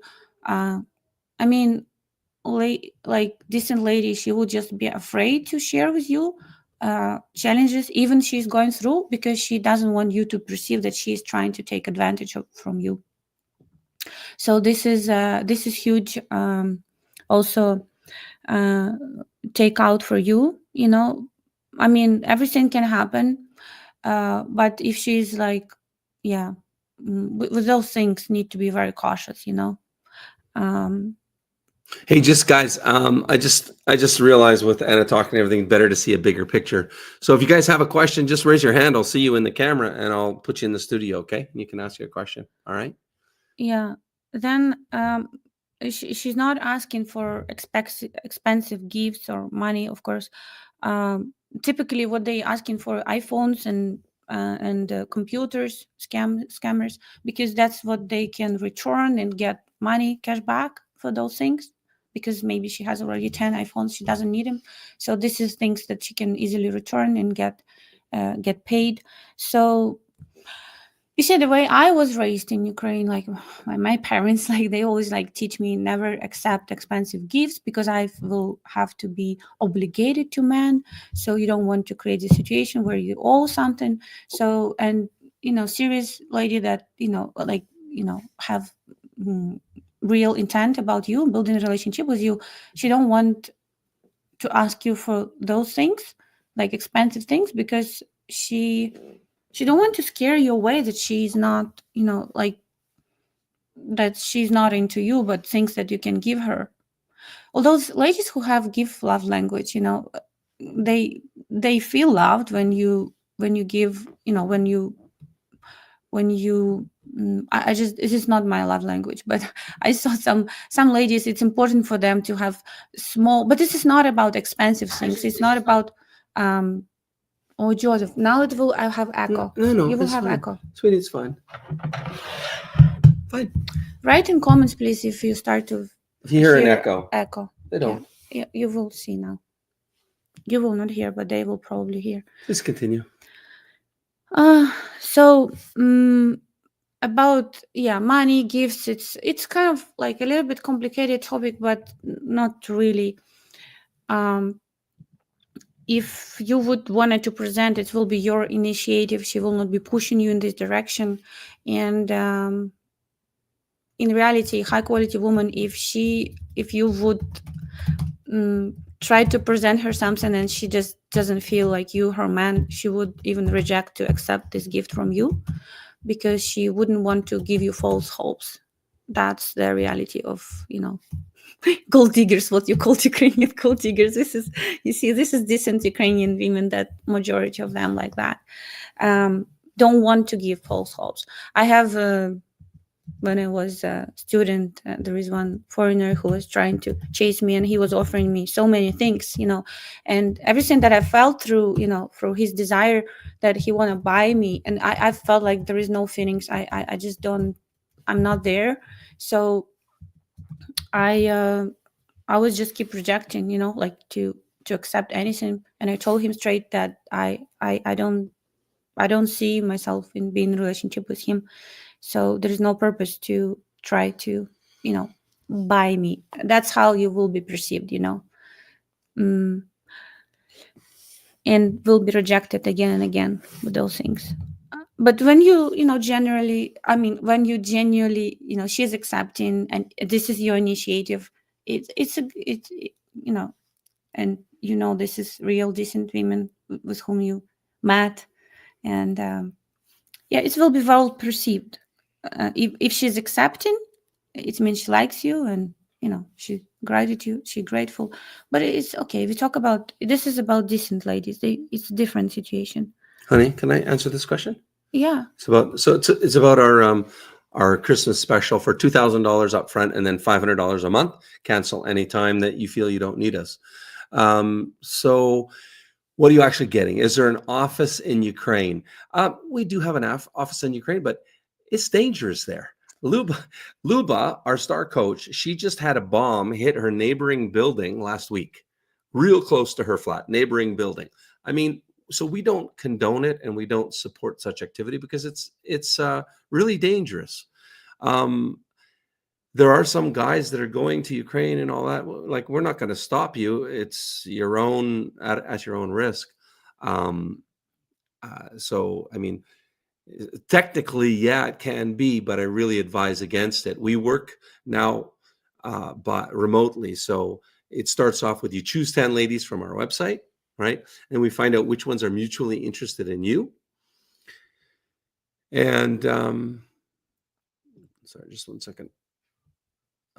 Yeah, you find out which ones are mutually interested in you, and then we have from the ones that are mutually interested in you. Let's say there's 5 out of the 10 that like you back. You have a Zoom first date with the top lady of your choice, right? And then if you have mutual interest, you start dating, right? And then if it doesn't work out with her, you just let us know, and then you meet another lady. So we follow that same procedure, and you have contact information. You have her contact information. You guys date virtually for a month, maybe 2. We don't recommend more than 2 months.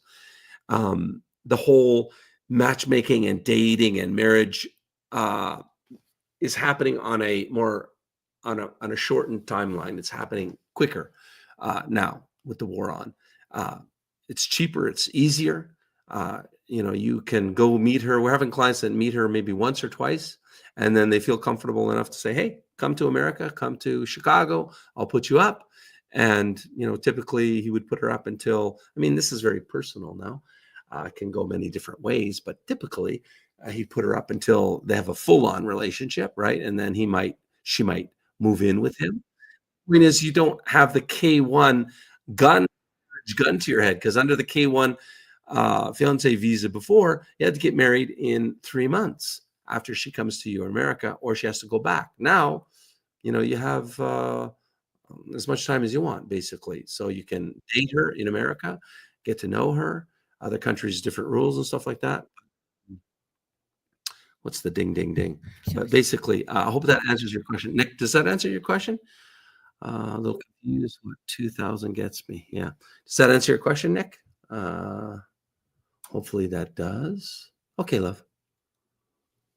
Go ahead. She's talking about future and making steps, towards like future with you, like she's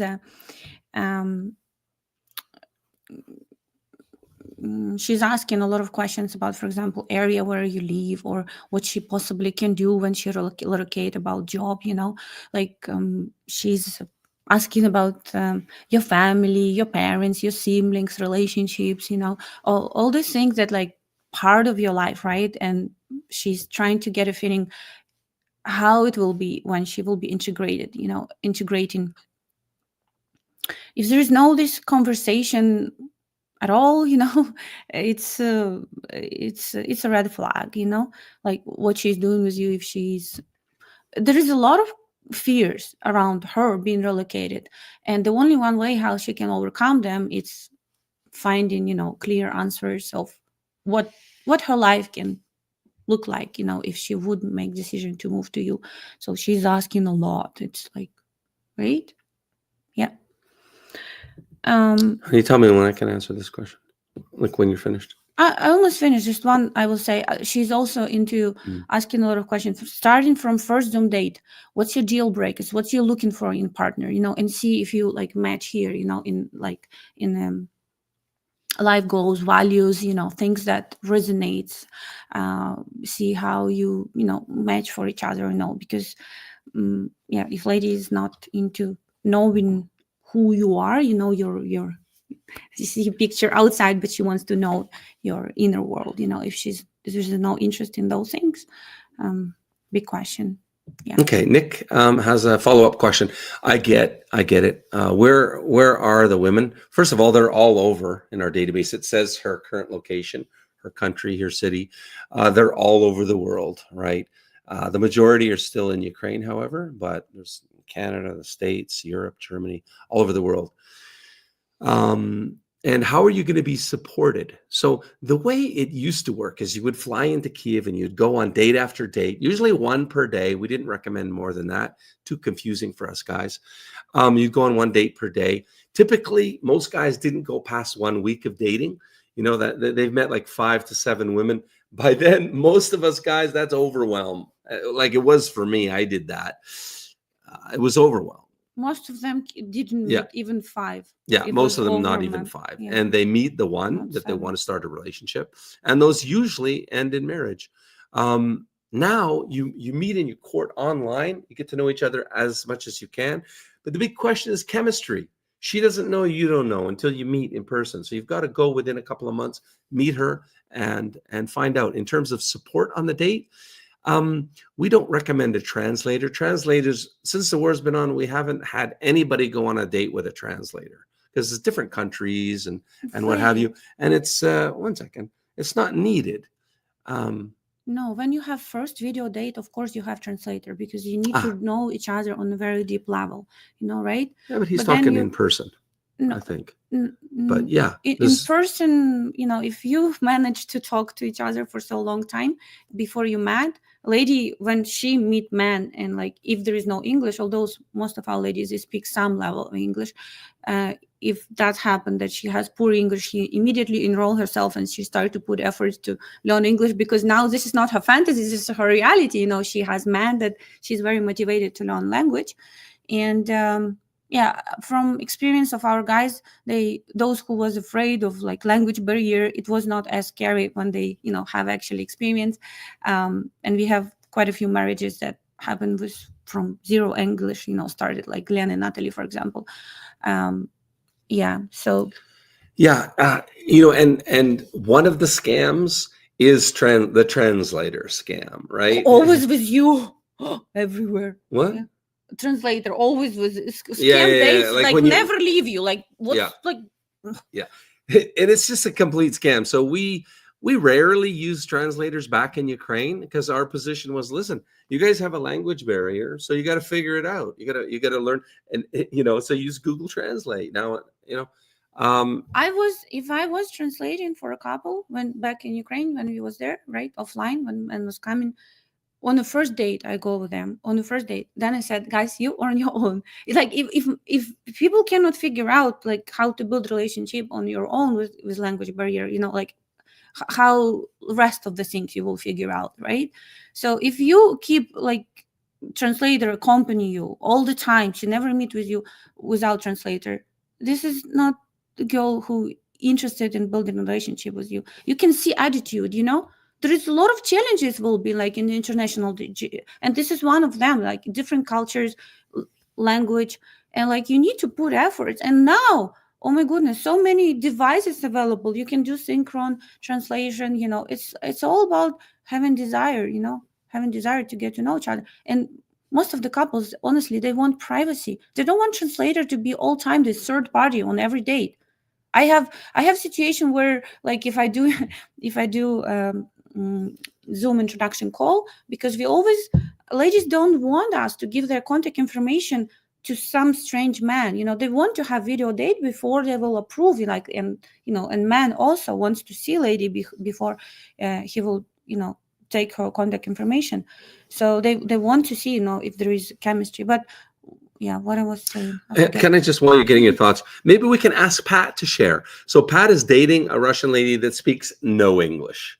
And what you talk about? She speaks English. Why you? No. Okay. This is not. Shows you what I know. No, she speaks English. Okay. I interview her. She speaks English. No. Oops. Can be not ideal and it keeps English. Me in check, right?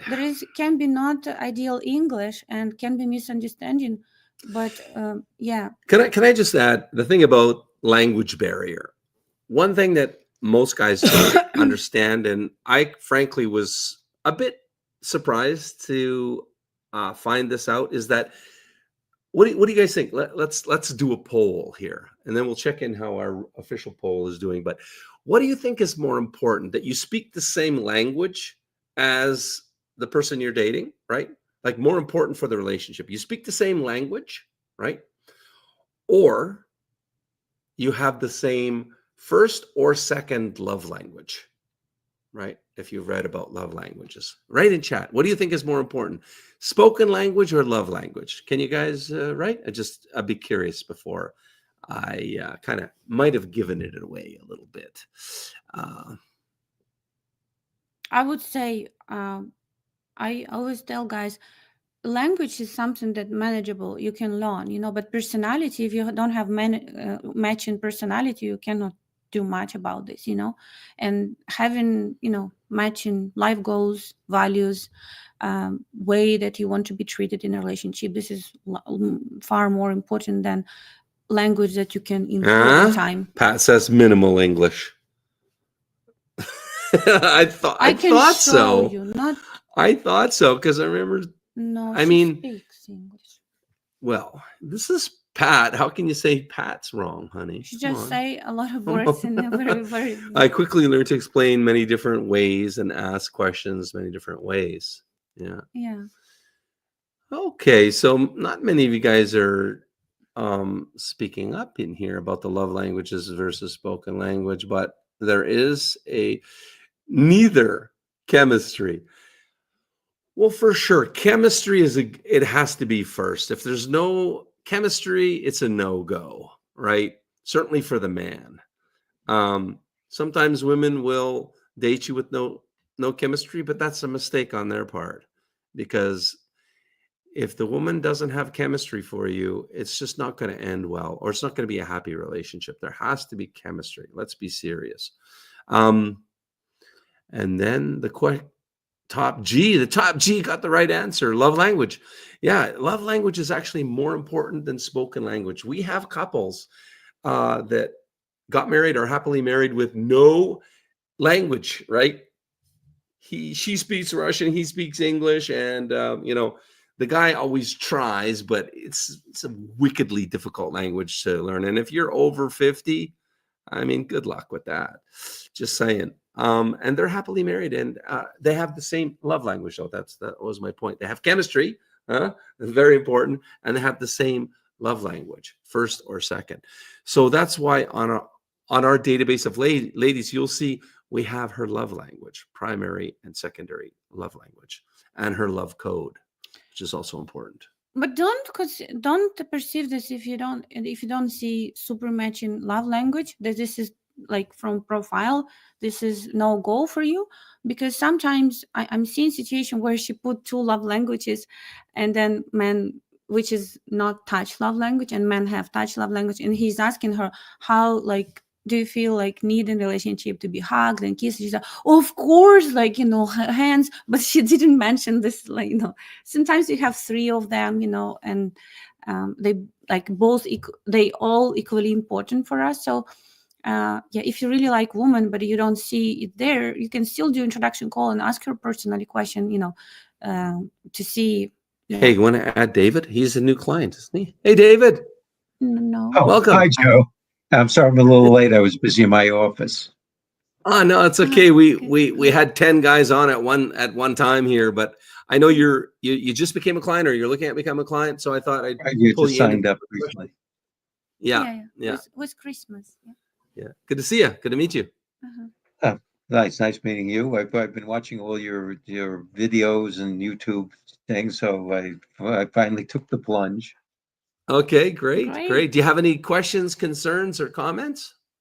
Well, I'm just doing all the sign up things. I was looking through photos the other day. I have to write a letter, looking through, obviously, looking at the profiles and everything. So it's just I got to get all my stuff, all my ducks in a row, basically. So then I was talking with Luba the other day, and really we had a very nice conversation.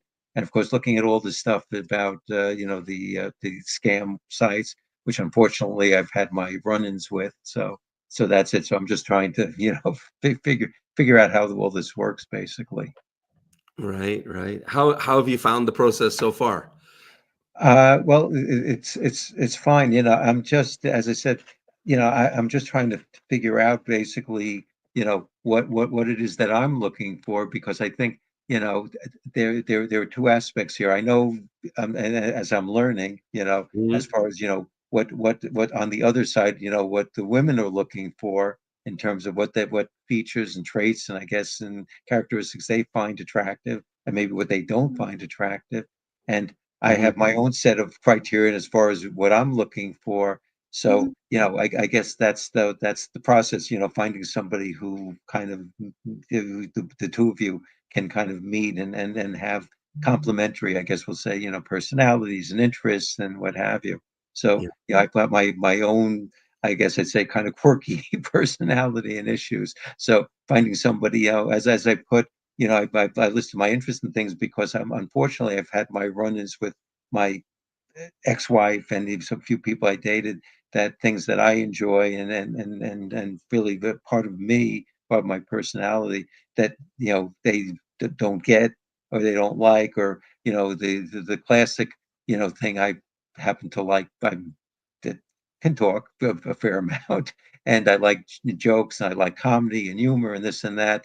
And the worst thing is and this is characteristic of people in general. It's like you tell somebody something, and maybe it's a little sarcastic or tongue in cheek, and they kind of give you that blank stare, and they say, "Oh, is that a joke?"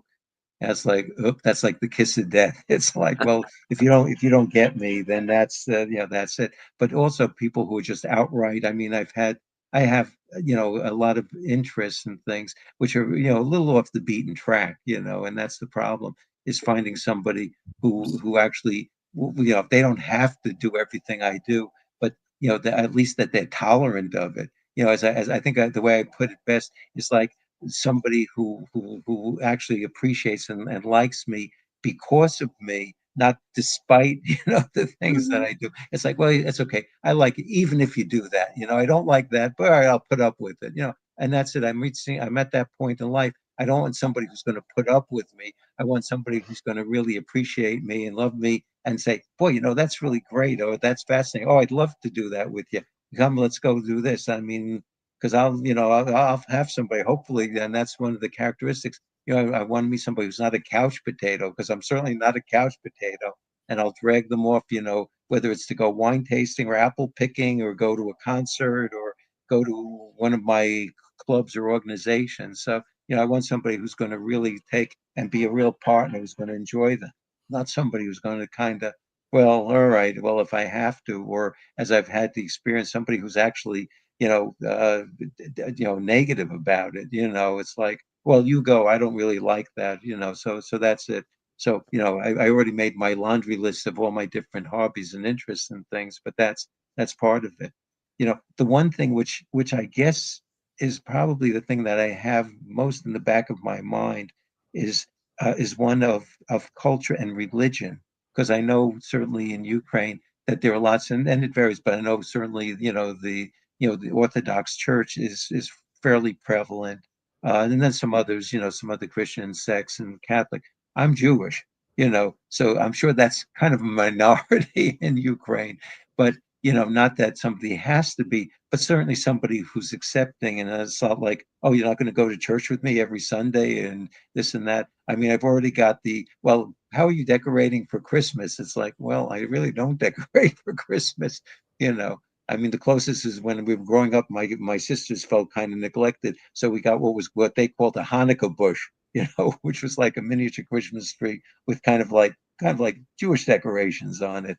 But that's the only thing. So that's the one thing which I'm kind of wondering, like, how is that going to work out? Because again, if I have somebody who's not that religious, I guess it would be okay. I can certainly, there are enough things that go on with Christmas that I'm aware of, that I go to some things myself. I mean, I'll go to a performance of the Messiah, and not that, I'm really believe in all the liturgy, but it's a holiday thing. It's a festive thing. It's a cultural thing. But that's my one reservation. It's like, well, somebody who's really, really devout, are they really going to, accept that, or how are they going to look at it? Or, well, you're not Orthodox, you're not Catholic, this or that. Well, I don't know, and again, at my stage, because I'm not looking for somebody who's young, I'm looking for somebody who's older. So the religion isn't as much of a factor if you're not raising children. I think children, it becomes a different issue. So that's all the stuff that I was thinking of, basically. Well, thanks for sharing, David. The first thing I'll say is kudos to you for knowing what you want, right? You've experienced what you don't want. Your list. And I always say, stick to your guns. That's why we do unlimited dating. Pigeonholing ourselves and settling is what got us into trouble. Right. And why most of our clients, like me, I'm divorced from the past, right? So hopefully we learn from our mistakes. And one of the big problems that we have in the West is that we kind of implicitly forced to settle because of a lack of choice, right? And that's why one of the big reasons why you come to us. So we do unlimited dating because we want to make sure that we stack the deck for your success. So if you're dating a girl and you just feel like, or lady, you just feel like, she's really, there's this or that, and I just think, if she's not really resonating with you, and you think there's going to be problems in the future, next. So that's the first thing. I'm glad you know what you want. You're going to stick to your guns. About the religion thing, this was a challenge for me, quite frankly, as well, because as a born again Christian, there's even less born again Christians than there are Jewish women in Ukraine. Odessa is half Jewish, so they're quite familiar with Jewish, and it's not like, it's not that different, really. It's the same God, it's the same Bible, right? It's the same message. It's Christianity, right? So I used to test, I think it depends how serious you are about it. I used to test the lady, for example, by saying, hey, I go to this Baptist church in Kiev. You want to come with me on Sunday? And sometimes I got really harsh, negative reactions, like, this is a rock concert, not a church. What are you talking about? But when I can just say, when I took Anna to church the first time, she's like, wow, this is so cool. And she was worshiping, and I was like, wow, this is amazing. But it's an important question. And the best advice I can give you is, don't go too hard, full on. Like, we've had clients do that, like hit the religious thumping pad right out of the gate, and that really is a turnoff. Right. And I didn't do that too much, really, but I've had clients do that, and it hasn't turned out well for them. Right. Well, it's something you've got to ease into, but you can just ask questions. What do you think about, Judaism? What do you think about? Do you have any questions for me? Questions, and you will figure it out in a matter of a week or two of long distance dating. You will figure that out. But I think it's important you make sure that's not a deal breaker with her before you go to meet her, right?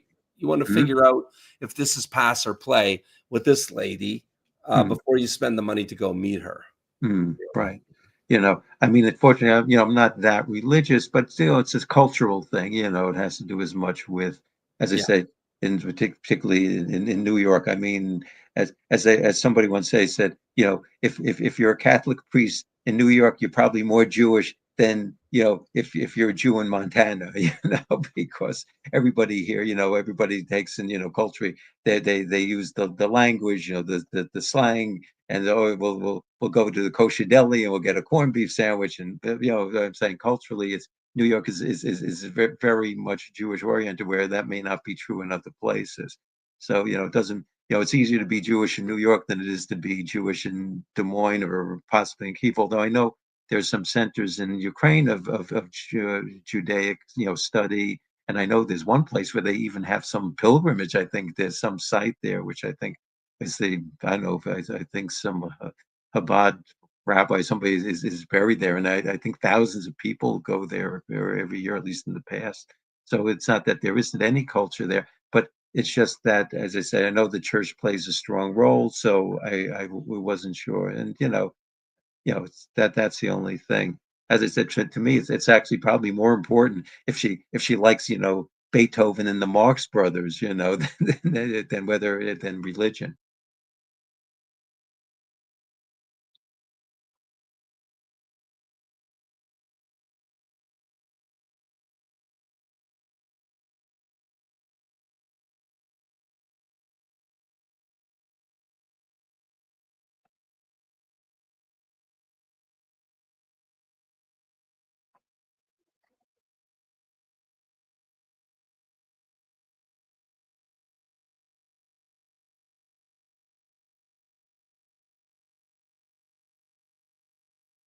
I'm sorry. Joseph, can I fix it and you will be talking, okay? I will fix it. Come. Switch computers. Switch computers. Really? Okay. Can Sorry about this issue, guys. No. Yeah. Okay, let's just turn off then. Here. Oops.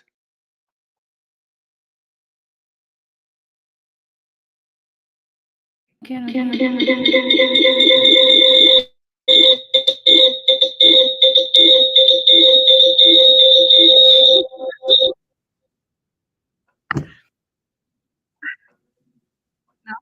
us okay? Probably off. Can you hear us okay? You're us okay? No, yes. Mhm. Yeah. Okay. So, David, thanks for sharing about that. And did you have any other question? Because Pat is a client, an active client. He's dating the restaurant. He's on. I'd like to pull him in if you have any questions or not.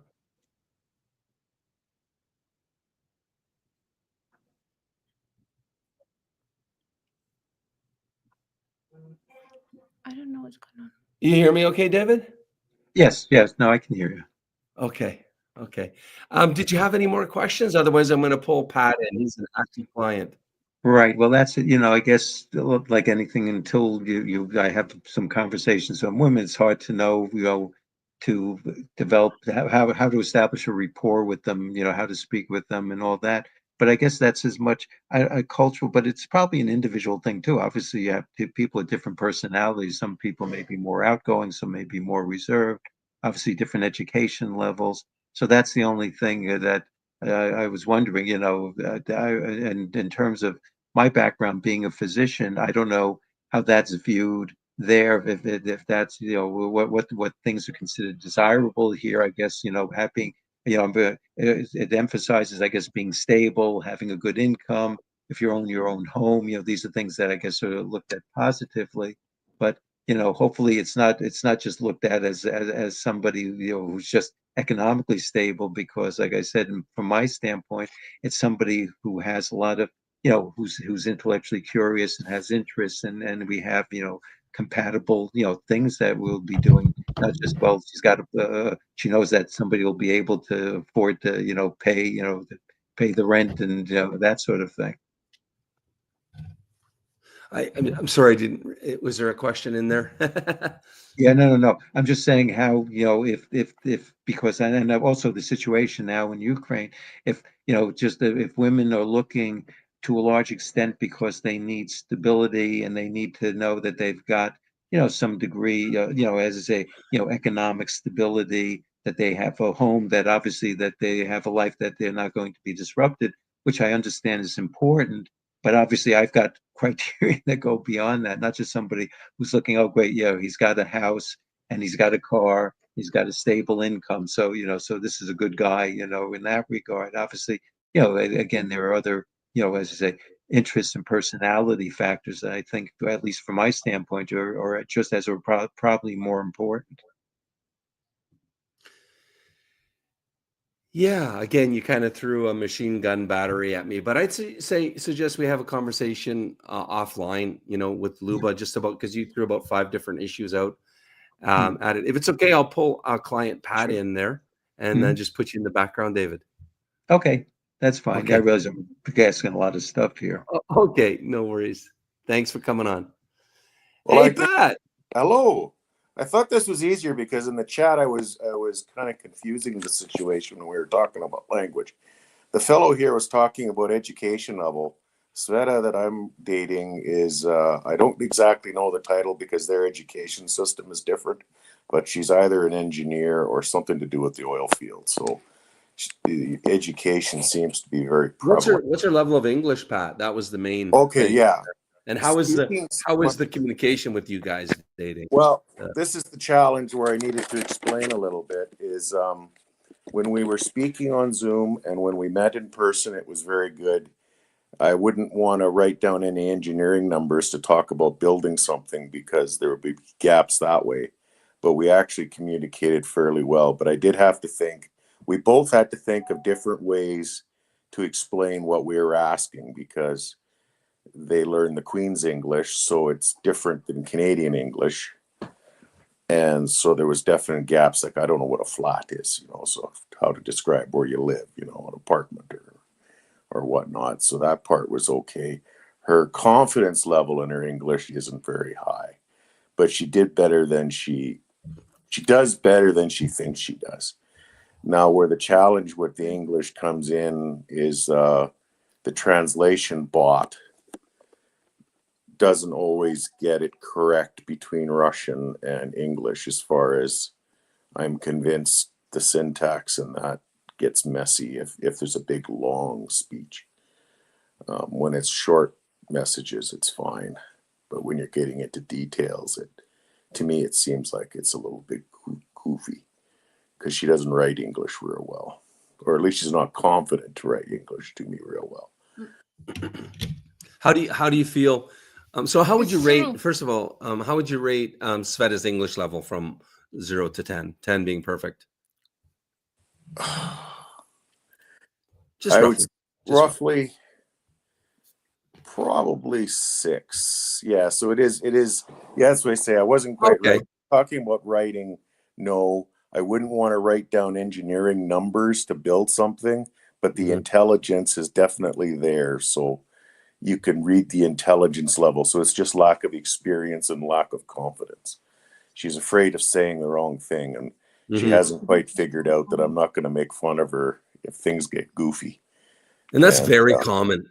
Girls are shy to speak because they're just embarrassed about their level of English. Very, very, very common. Yeah, and it's just trying, and very quickly trying to make it a funny without being a comedian, without making her feel stupid. That was very conscientious in my mind, is to make sure that you try to make a funny out of it. And like I say, it was more her insecureness about it than the problem. So when I said minimal, it's I guess it's kind of a slippery slope, because we did figure it out, and with the chemistry definitely helped. That I thought her chemistry level was quite good. So so you went, how long have you been dating Sveta, and when did you go meet with her? Well, like how long it took a bit longer. Our first call was the end of April, and because of vacations and when my passport arrived, I didn't get to see her till the end of August. And because they don't like Canadians in Russia too well, we met in Turkey, because she could travel there without a visa and I didn't need a visa. And we spent 2 weeks together there, and now we're waiting for paperwork so she could come to Canada. But that's the challenge, comes is the time passing between when we met and then, like, now we're 4 or 5 months in, is chatting online is difficult, because the texting is tricky, because like I say, I don't have real high confidence on when you get into details of how the translation works. Like, if you could have somebody where they could hear it all, a translator hear it all and then understand, okay, this is what they're trying to say, where the bot gets it mixed up a little bit. So it's a bit of a challenge that way. And your guys' coaching has been invaluable, because that's what I had to stress too, is having your guys' feedback as far as no, it's okay, just wait, or just try this, like telling me to write her that letter. That was huge, because that made all the difference in the world. She was a little bit bothered because they're going to ask you for things later on, and because of the vetting, you don't mind as much. So I've got a package I've been trying to send her for a couple of months, and I've just finally, I think, figured it out. But the last time I promised it, I thought I had it, and I sent it, and I paid for it, and then I got a phone call after I told her it was coming that they'd refused it because Russia was sanctions, right? But now, in the meantime, I think I have actually heard. And then something came up where she found it locally, that I sent her some cash to buy it, and now she's happy again. So it's good. It's just the stress is on their end with coming to terms with our side of it. We don't have to do as much as far as the bureaucracy off the top. We send a letter saying yes, they can come, and then we're pretty much out of it, as far as I figured out so far. And so that's the stress level on her side with trying to get all this paperwork gathered up that I don't have anything to do. It's all on her. So it's definitely taking its toll. And You have to be. Pat, are you planning to go see her again before she comes to Canada? No. No. And no. When, we're waiting for. When do you think she'll be approved to come to Canada? When are you expecting? If the 6 months rule comes up, it could be February. And if not February, what would be the worst case scenario? Well, we don't know because they said 6 months, but Yeah. that's all they'd give for a number. And that's the other stressor is we don't know what plan B might look like. Is if what they tell us, there's just no way of knowing. They could tell her she could come for a month. They could tell her she could come for 5 years. There's really no way of knowing. And so I guess if they say no, then it'll have to be why, and then plan from there, right? Because that's another stressor is there's no real plan B. We've looked at education, but I can't afford that. I'm a blue collar worker. There's no way I could afford what it looks like they'd want for an education visa to get it started that way. But, yeah, it's a long time it's a long time to keep the relationship alive with none or very little video, like for 6 months, 8 months. Yeah, and only having met once before. Exactly. And But from the Zoom call, we tried to get the visa going right away because it was like going to be 3 or 4 months to wait to meet. But then her grandma got sick, and in Russia, if you want them to have care in the hospital, you get to go do it yourself. So she spent like 2 or 3 months in the hospital, and she wasn't able to do any of that ahead of time. Because otherwise, she might have been able to come over like now. But so it all got delayed, right? No, I give everything in person to Pat. I sent all my messages and to give advice. Okay, well, thanks for coming on, Pat. Well, I'll just tell Pat's situation kind of exclusive because he's dating Russian women, and that's what not women, woman. Yeah. And and you see, guys just don't realize about it. Was even worse before war. Guys was waiting, like our clients was waiting 2 years when COVID started, was waiting for K1 visa. It was insane. Like half a year, this is doable compared to what it was. And now with Ukrainian ladies, you don't have these obstacles. You can move ahead like at the light of speed, or Right. light, right? And guys just don't get it. This is such a huge, blessing. If you are serious about this now, you don't know how long it will be. And even half a year, it's not that bad. Like, I mean, Stephen, Irene, I remember she was crying in the office. Like she said, this is insane. Like 2 years I'm waiting for this K1 visa, and maintain the relationship. It was super challenging for people emotionally, to be in relationship. But as Stephen Maria, who got married this year, it's a different Steve in the arena, and this is Stephen Maria. Maria said, those people who committed, they can make it work, through all challenges, if you know what you standing up to, so it's all relative, about like terms. But yeah, definitely it's much easier now with Ukrainian nationality because all over the world. And actually Australian guys, if you're watching me now, Australia even canceled this fee for Ukrainian, like for Ukrainian people specifically, fiancé visa which was $10,000. Yeah, this is also. Hey, maybe we can ask Pat this question David has. David that was just on. We'll kick David off to invite Pat on. David's asking, how important is fluency in English when meeting someone? Should I confine my searches to women who are more fluent in English? I wouldn't worry about it. If they can speak even some, now I can say this because of Sveta's confidence, not because of her ability, but because of her confidence. I wouldn't let that stop you. Because like you'd said about that other lady that met that fellow, the truck driver that didn't know any English, and she just decided she was going to learn it, and that's all there was to it. I'd run with it and see what happens because, like I say, Sveta Mine's communication ability because of what she knows for English, I wouldn't want to build an engineering project, but when you can read the intelligence, it's there, and you're either going to figure out Ukrainian or Russian, or she's going to figure out English better, and that's just all there is to it. Because that's what I'm looking forward to, is trying to pick up on some of the Russian words. And just to help the gap. But when I'm the type that when I can use it, I'll learn it. If I can't use it, I won't learn it. So it's kind of moot right now until she's here. Because I've tried and it just doesn't make sense because I don't know if I'm making a mess or if I'm close or not. On the last meeting with the matchmakers, I was discussing this question about like level of English the lady has and how she is towards dating, you know, like if there is any difference. And they said if there is quality of ladies like can be different or something. Yeah, they said that the more the more ladies speak better English, like a fluent language, of course she has more choice and she's more picky, you know, about men that she's looking for, you know, because she's been chosen more because guys afraid of language barrier. The less she speak, the less she's been chosen, and the more loyal woman you can find with no English or little English, more down to earth lady you can find with little English, less English.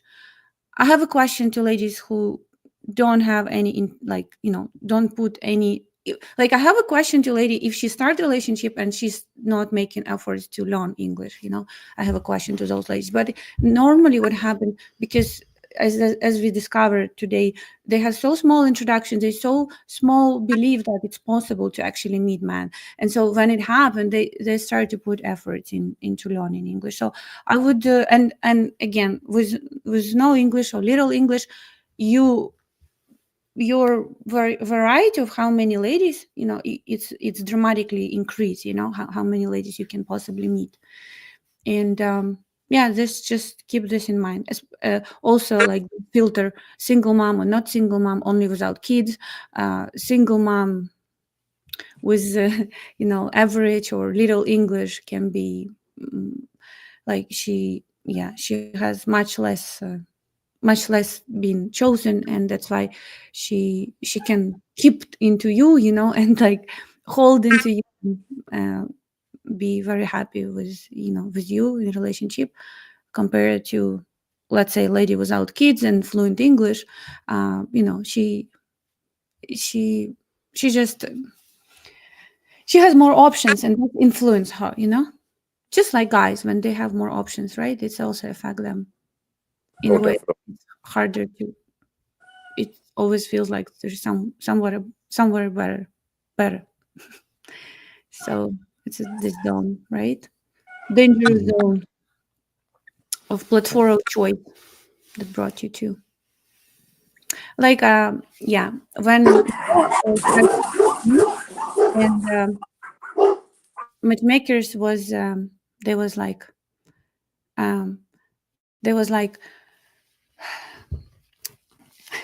me as a single mom. When you start to date me as a single mom, a lot of different matchmakers that we, you know, like there was like, thank you from all single moms of Ukraine that you choose Anya with 2 children. It's almost, you know, these ladies almost don't have any chance to be in relationship. And they was like, thank you very much, you know, like was sincere gratitude of being, you know, being so brave, you know, to do this step. So it's a great point, guys. You should know that, you see, our matchmaker, my partner, said that if Anna had signed up with Match Guarantee, what did she say? She wouldn't be able to help me. She wouldn't be able to help Anna. That's how bad it is for single moms in Ukraine. Like among the Ukrainian men population, Ukrainian men do not want single moms, right? So if a man out there is like me, you know, and you feel you can love another man's child, right? DNA doesn't make the dad. If that's you, it just expands your horizons, your possibilities, your options go through the roof. And I can tell you absolutely, single moms in Ukraine are not like American single moms, Canadian single moms. It's a different person completely. They're very high quality. They're very appreciative. They're happy for you to take the fatherly role. So I really encourage any guy, if you feel, you know, that you could, that single mom would be for you, give it a go. you'll have a I lot more think we will options. have no bad commentary. Like, I mean, guys who experience Western single mom and that they're the reality, you know, Yeah. don't go there. It's Yeah. a trap. Well, Pat, thanks for. I was just gonna. I trapped you. I trapped you. I trapped you. There's just a gentleman. I wanted to give him a chance to speak, if it's okay, Pat. Thanks for coming on. Mhm. Oh, sorry, I had muted you. Yeah, because the dog. Oh yeah, my dog's went crazy on you. Yeah, Yeah. yeah. Take No care. worries. Yeah, thanks, Thank you. Pat. Mhm. Okay. You need to pray. And then it was one more guy. Anthony's been patiently waiting there. Hey, Anthony. Anthony put Yes, his hand. good day. Hey. Добрый день. Добрый день. Let's put. It's just because you put on. What? So I've been chatting with on one of them paper letter sites for I'd say for the last 2-3 years even, and it seems like apparently this one gal is interested in me, but the way, like you say, the way they run those sites, it's either like there's additional sub sites that go onto the main site, so to speak, and somehow in their rules of the game that you can't divulge any personal information. You can't get any personal information from who you're writing with. So is there any way around that? Or because it seems like these girls that are on those sites are very genuine for the most part. Yeah. What site is it? Is always my first question, Anthony. Well, the one that starts with the big A, of course. Well, you can say it. No, it's Magic Community Channel. Don't Okay. Anyway, it's okay. The thing is about PPL. As soon as somebody says to me, and I'm dating on a PPL, it's basically same shit, different pile. It all works the same, right? The big A, they have over 100 local agencies, and so there is a survey I did. I assembled the information called the top 99 scam sites, and that they're number 2. So what does that mean? It means guys that register with us, they answer 3 questions. Do you believe you were, or how much have you spent on your journey looking for a Ukrainian wife? Do you believe you were scammed by a site before? If yes, which site? And then how long? They answer all these questions. They answer all these questions. And then I was able to compile a survey then of thousands of guys that filled this out and compiled from that the top 99 scam sites. And that A is number 2. So that tells you, and I can top G is not gonna sugarcoat it for us. And I would agree. It's always a scam. If you're paying per letter, opening pictures, etc., and you ask her to come off the site, let's talk on WhatsApp, and she gives you some bullshit line, it's a scam. It's 100% a scam. Yeah. So I always, my heart goes out for you, Anthony, because you said you've been talking to her for years. So it's a lot of time you've invested in her, right? And it's not easy. I understand, where you're coming from. But I'm sorry, my friend, to tell you, but it's a scam. You best, Oh, I know.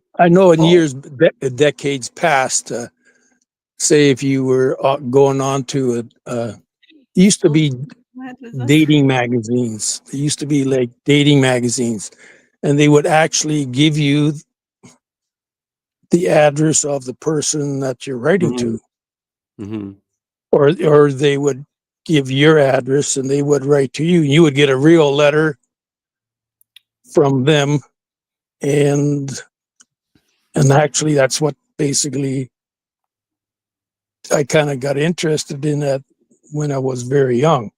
But But it's changed over time with all this internet and websites and all that. It's what they say. Well, what is it? North America? How many people hook up through, say, the North American dating sites? It's astronomical when you think of it. It's over 70% of relationships are begin online now. That's the stat. Yeah. And this is a good tip here by Dandy Johnson. Yeah, try to find her in social media. Like everybody has a Facebook, everybody has an Instagram. She'll have an Instagram, and then you can see what her life is like. But I can answer. I already know the answer. You don't have her last name. Yeah, exactly. Right? She won't give you her last name. So you tell me, Mr. Paul, who wrote, "Joe, don't lie. They're not a scam." Listen, you got lucky. You got really lucky, Paul. Trust me. And besides, this is not me saying that they're a scam. It's thousands of independent guys that filled out a form and answered, I think, 27 questions, right, including. So it's these thousands of guys and doing the survey that put the A company as the number 2 scam site, right? So it's not me saying it. So it is obvious. what it is. It's obviously they're in there for the money, you know.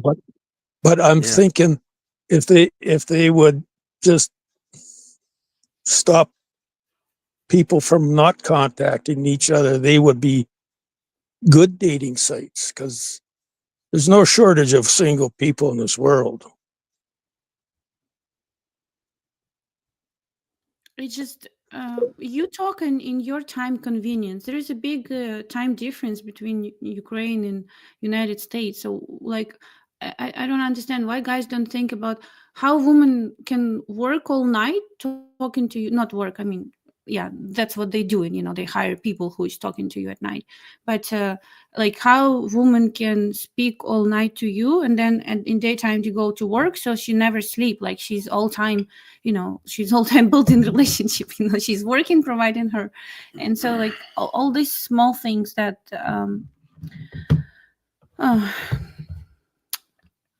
small thing that give you a clue, and like it just need to do homework and see what's common about this. And like the problem was a structure website, like it's just not intended to serve creating couples. That's the problem.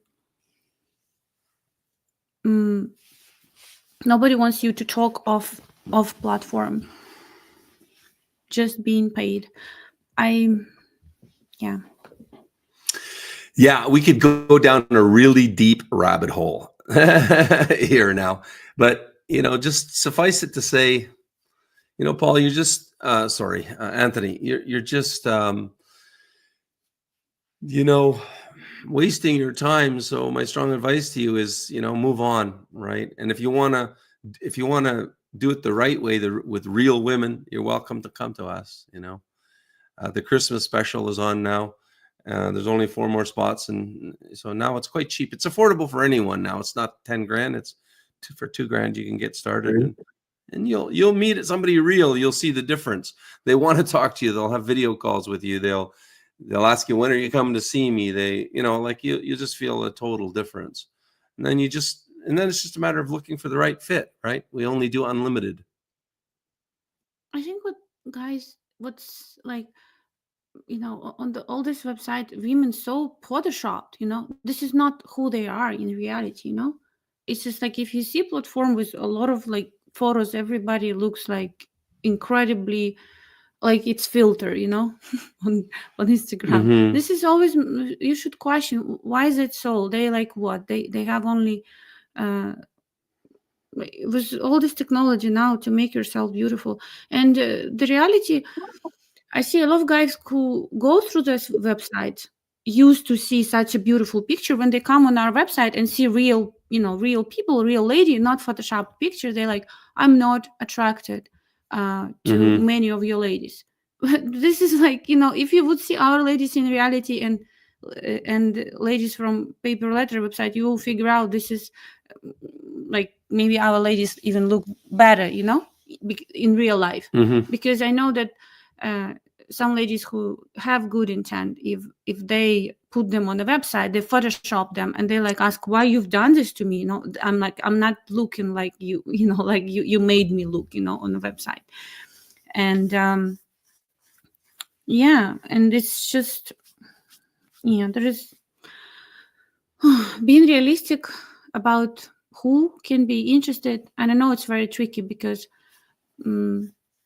this big website make everything to believe you a different reality, you know.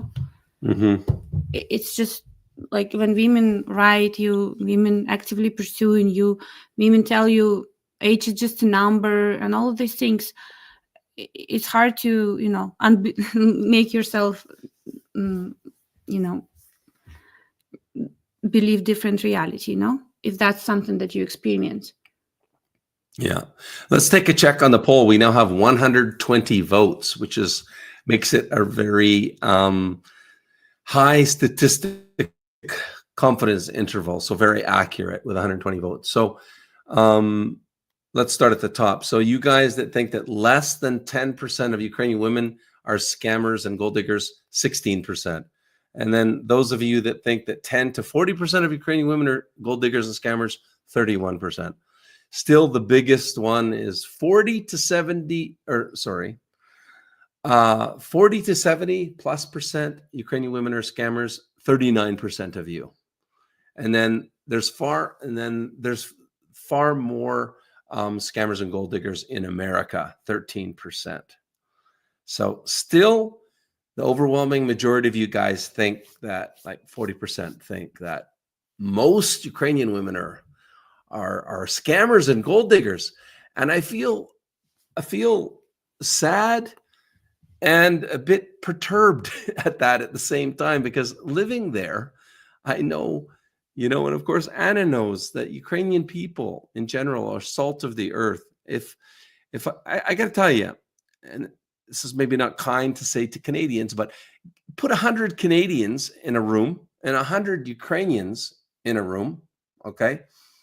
And I'll take and if I had to die or go to Mars with Elon Musk, I'll go with the Ukrainians. Thank you very much. Not with the Canadians. And that's men and women. That's just generally speaking. Like I say, they have still better values. They have family values. They take care of their parents, right?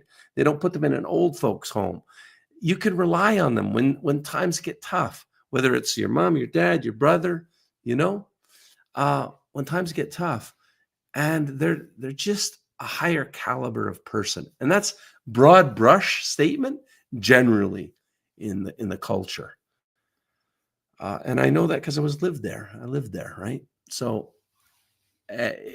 we hope that by doing this long format live stream, where you guys can ask us anything, a lot of you guys can come on and video share, that you get a clear understanding that, you know, your perception, right, that they're gold diggers and scammers is formed because that's been your experience, right? And so it's understandable. Online experience. Most of you guys are just couch potatoes, right? You haven't actually gone there and met with them. So I just want you guys to understand the truth. That's all. That's the main intent of this live stream. Thumbs down. I got a thumbs down. Ah, so sad. So sad. Where? No, did you see the bubble? There's a thumbs down bubble. No, because you show this, no? No, I don't think so. Hey guys, if you're coming in the studio, you got to have your cam on, or I'm going to kick you out of the studio. So Ed, you're kicked. You come back and turn your camera on. Yeah. So I don't know, Anthony. Any other thoughts or questions? I think we got to end this 2 hour 40-minute stream. Wow. Okay, I'll just add that I come from a Ukrainian heritage myself, so I know what you're speaking about. Yeah, because my grandparents came from Ukraine over 100 years ago, and actually I've never been there, but my dad went over there back when the Soviet Union came down, and even one of my sisters was there because we did have some distant relatives there. And it's a shame that a person can't go to Ukraine anymore because of the situation that it is right now. But Right. yeah, I agree with you that the Ukrainians are overall, they're salt of the earth. Right. Cool. I just hey David, I invited you in. I saw your comment in the chat there that you sued AFA and won. Joseph. Oh, your audio's out. Yeah, they settled out of court. Wow. Can you email me? I'd like to talk to you offline. Yeah, sure. Okay. Yeah, and it didn't take me long. I've been around the world, so I'm pretty worldly. So it only took me a few days to figure out what was going on. I saw right through it. Right. Yeah. Right. Wow. But did you have much for damages? Did you have much for damages? Financial damages? I won't go into the amount. It wasn't that much because I figured it out really quick. So, but I'll tell you more if you want to talk offline. Besides, I need to chat to you anyways. And if there's something that I can say, Yeah. if you have any girls in Dnipro, they need to be ready to evacuate. That I can tell you. Yeah, our ladies are all over the place. Yeah, but if you have some, the ones in Dnipro, they need to be ready to go because it's going to be a hot spot in the next couple of months. Yeah, unfortunately. Yeah, who knows? It's not looking good over there. It's gone. No, Ukraine is. Yeah, I don't want to get political. I'll talk to you that offline, but it's pretty much over, and it's just going through the motions now. So, but yeah, I've listened to you guys, and I'm from San Francisco originally. A lot of Slavics in San Francisco, especially Russian, especially the Russian mafia. And I always had a thing for my very first girlfriend when I was 16, 17 was Slavic, and just always had a thing. But it never came to fruition. And they are fun girls. But again, people are people no matter where they're from. You're going to run into scammers from every country. Yeah. And it doesn't really matter. But I think with Slavic women, once they give you their heart, they depend on you. And I know Ukraine has a very high divorce rate, and I think that's more men. Maybe Anna could speak to this. It's a higher divorce rate than the West, actually, but I think that's more of a man thing. I don't know. And then with social media, it's like going to Baskin Robbins 31 flavors. Women have more, and women are looking for to go into the ranks higher and higher and higher, and the men are doing the same thing, and everybody is looking for like that top 1 to 5% rank, and it's not going to happen, and they just keep waiting. I'm very traditional when it comes to family, very, very traditional. And I'm seeing that lost more and more. It's like, what can I get out of this? Especially the ones that ask the question right away. Oh, what do you do and how much do you make? It's like, I'm done. That's it. Because you want to know how much money I have. You don't want to know who I am. Yeah. And I make a decent living. I'm okay. But I'm very soulful. I'm very much in tune to nature and music, and I love different cultures and everything. And it's really, really hard with. I think it's got even harder with social media and the internet. And I was wanting to go to Ukraine, being here in the UK, because it's only a 3-hour flight to Kiev. It's a hop, skip, and a jump. But COVID broke out, and then the war broke out right after. Yeah.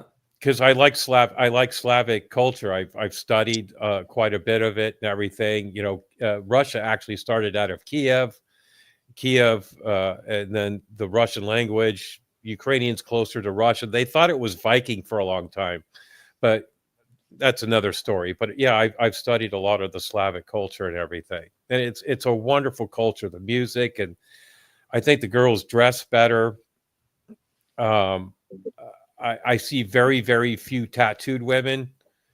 I'm not into tattoos. That's a no. As soon as I I'm see a shocked. tattoo, I'm shocked in 7 years. In 7 years, how much tatters have swept over Canada now. I'm just shocked. They're everywhere. oh, America's even worse. And they think it yeah. looks great. And I don't understand this. It's like, why would you want to ruin your body and your skin? You know? Well, they do it so extensively too. So extensively. Yeah, it's all over. It's like the guys with the arm tattoos. I mean, I love Joe Rogan's very, very good at who he interviews, but I don't get the sleeve tattoos, man.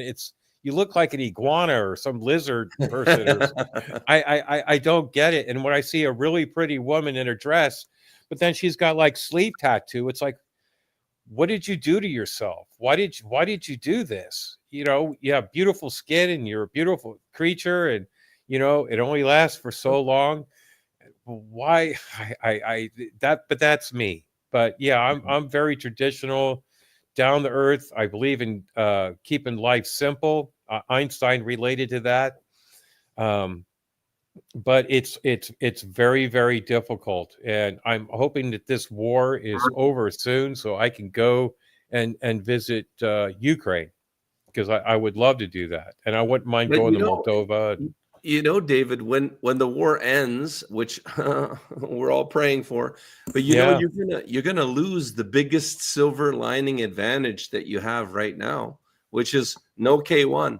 The U for You program is incredible, right? What is that? United for Ukraine, the American program. So you can get, like, our clients are getting approved.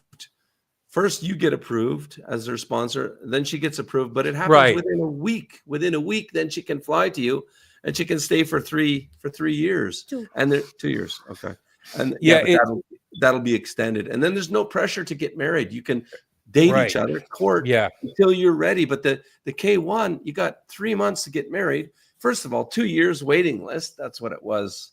The last they had it, right? 2 years. So, and expense, and then you got to keep flying back to meet her all the time, because the relationship isn't going to survive 2 years of no contact, right? So, right. Well, I'm dual citizen. I'm American and British. So that won't help you. I mean, it's still no. K1. The UK has the sponsorship here too as well.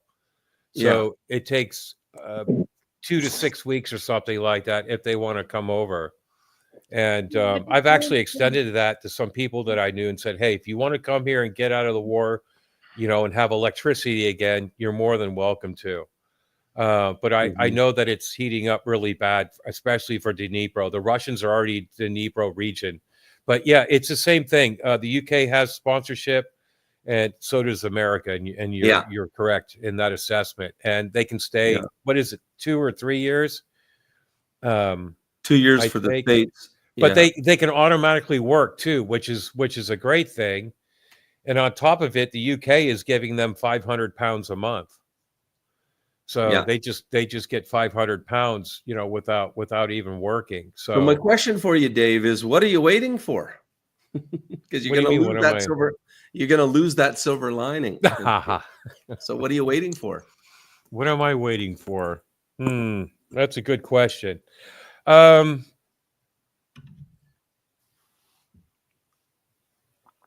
3305. That's what I'm waiting for. Okay.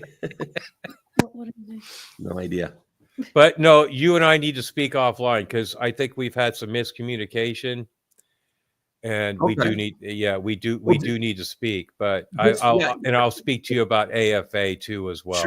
Sure. Sounds good. Just email me at joe@matchguarantee.com with your number, and I'll give you a dingle. Yeah, absolutely. Or you've got my number. I emailed you. That's my cell number. That's this number.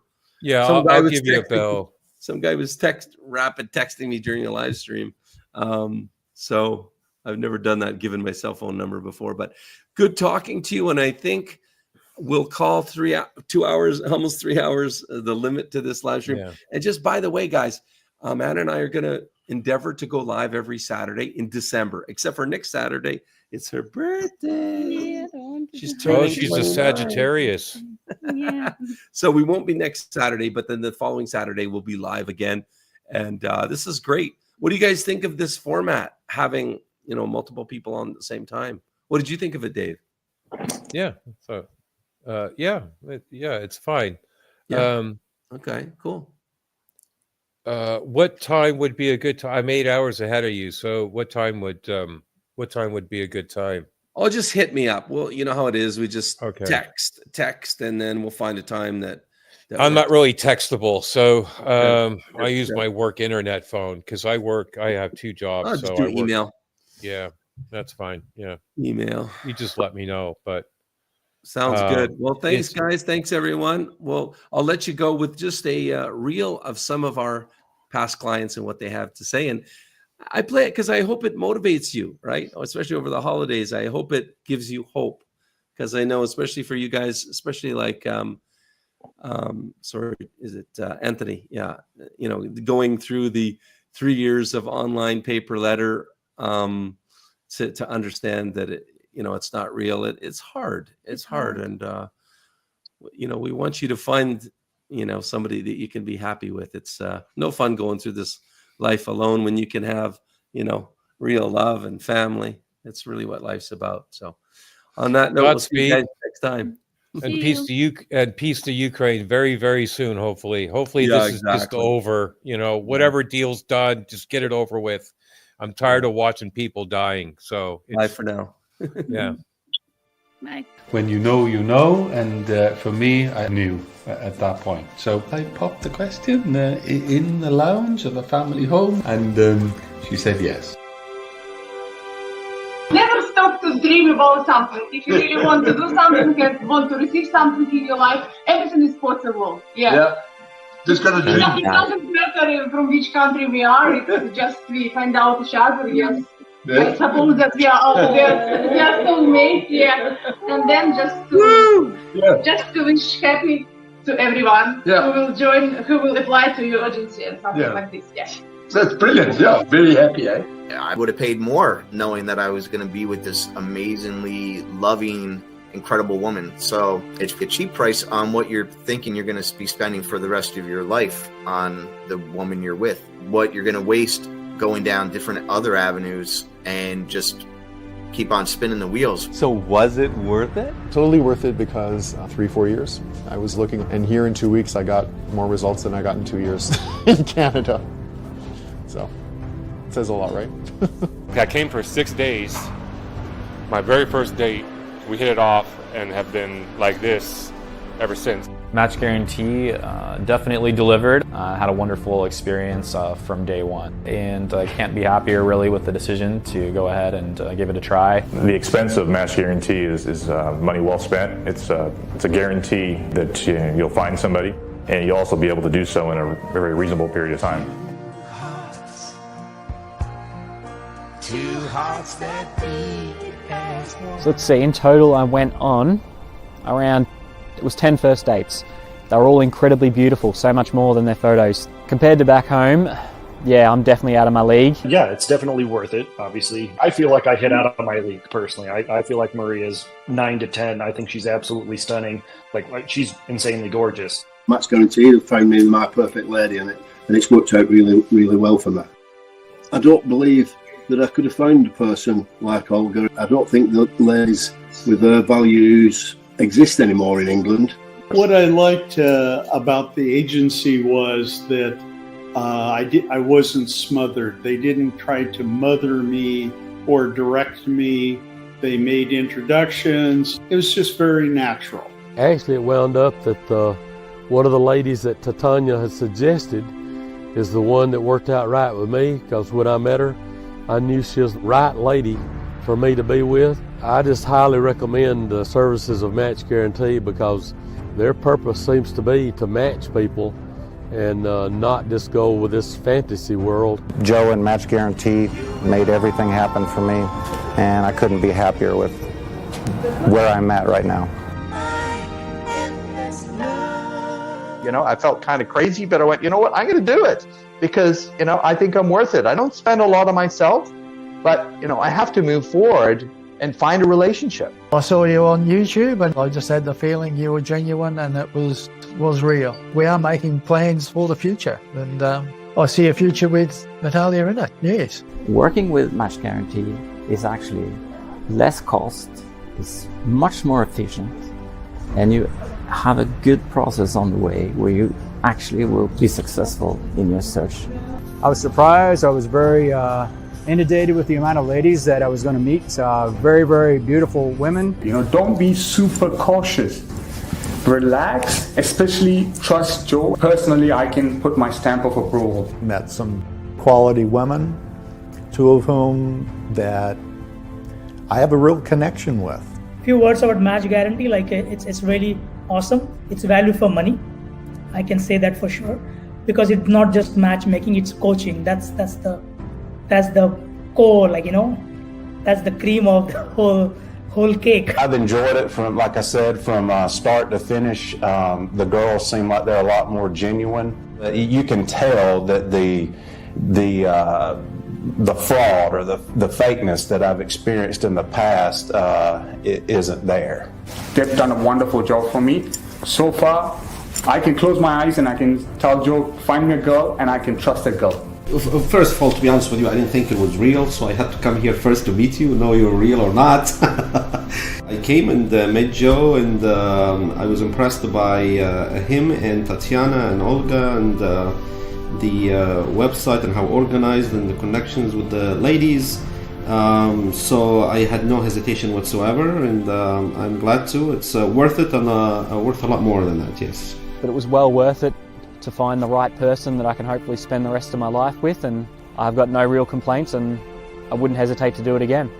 Of course it's worth it. You're investing in yourself. You're not purchasing a car that you trade in the future or something frivolous. You're investing in your life, a life partner, as a matter of fact.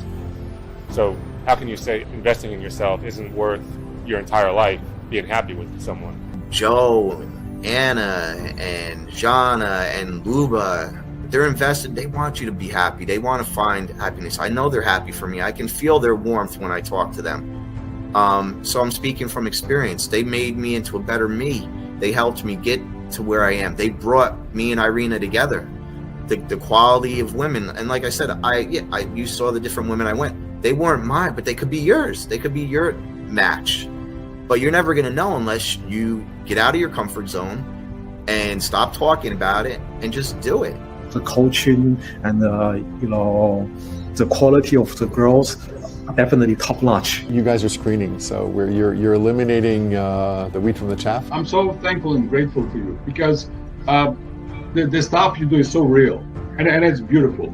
If you're looking for a decent, honest company that will help you find the one, Match Guarantee, it's a perfect choice. I think it's definitely worth it. You invest into your future family and you make sure you're happy with your whole life. It's very, very overwhelming experience to this point. I could not have asked for more. It's been a great, great experience. I am utmost thankful and grateful to Joseph and his team for the counseling. Match Guarantee led me down the right path. You're doing it for more than just the fees you received. You really want to help people. The opportunity to meet a variety of different great women in just a little over a week's time, and to establish something meaningful with a girl who has incredible model-like beauty as well as a lot of depth of character. She speaks 4 different languages. She's very intelligent and family-oriented.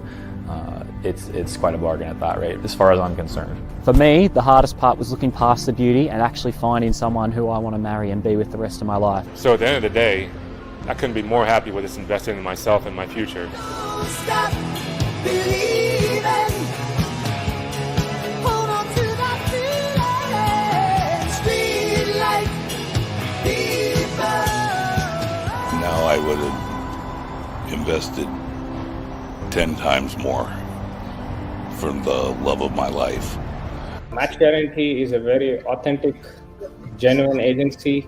The intent of Match Guarantee is to help foreign men find true love. I'm very happy to be a client of Match Guarantee, and I've had a very good experience. Give Joe a chance, and you'll be very happy.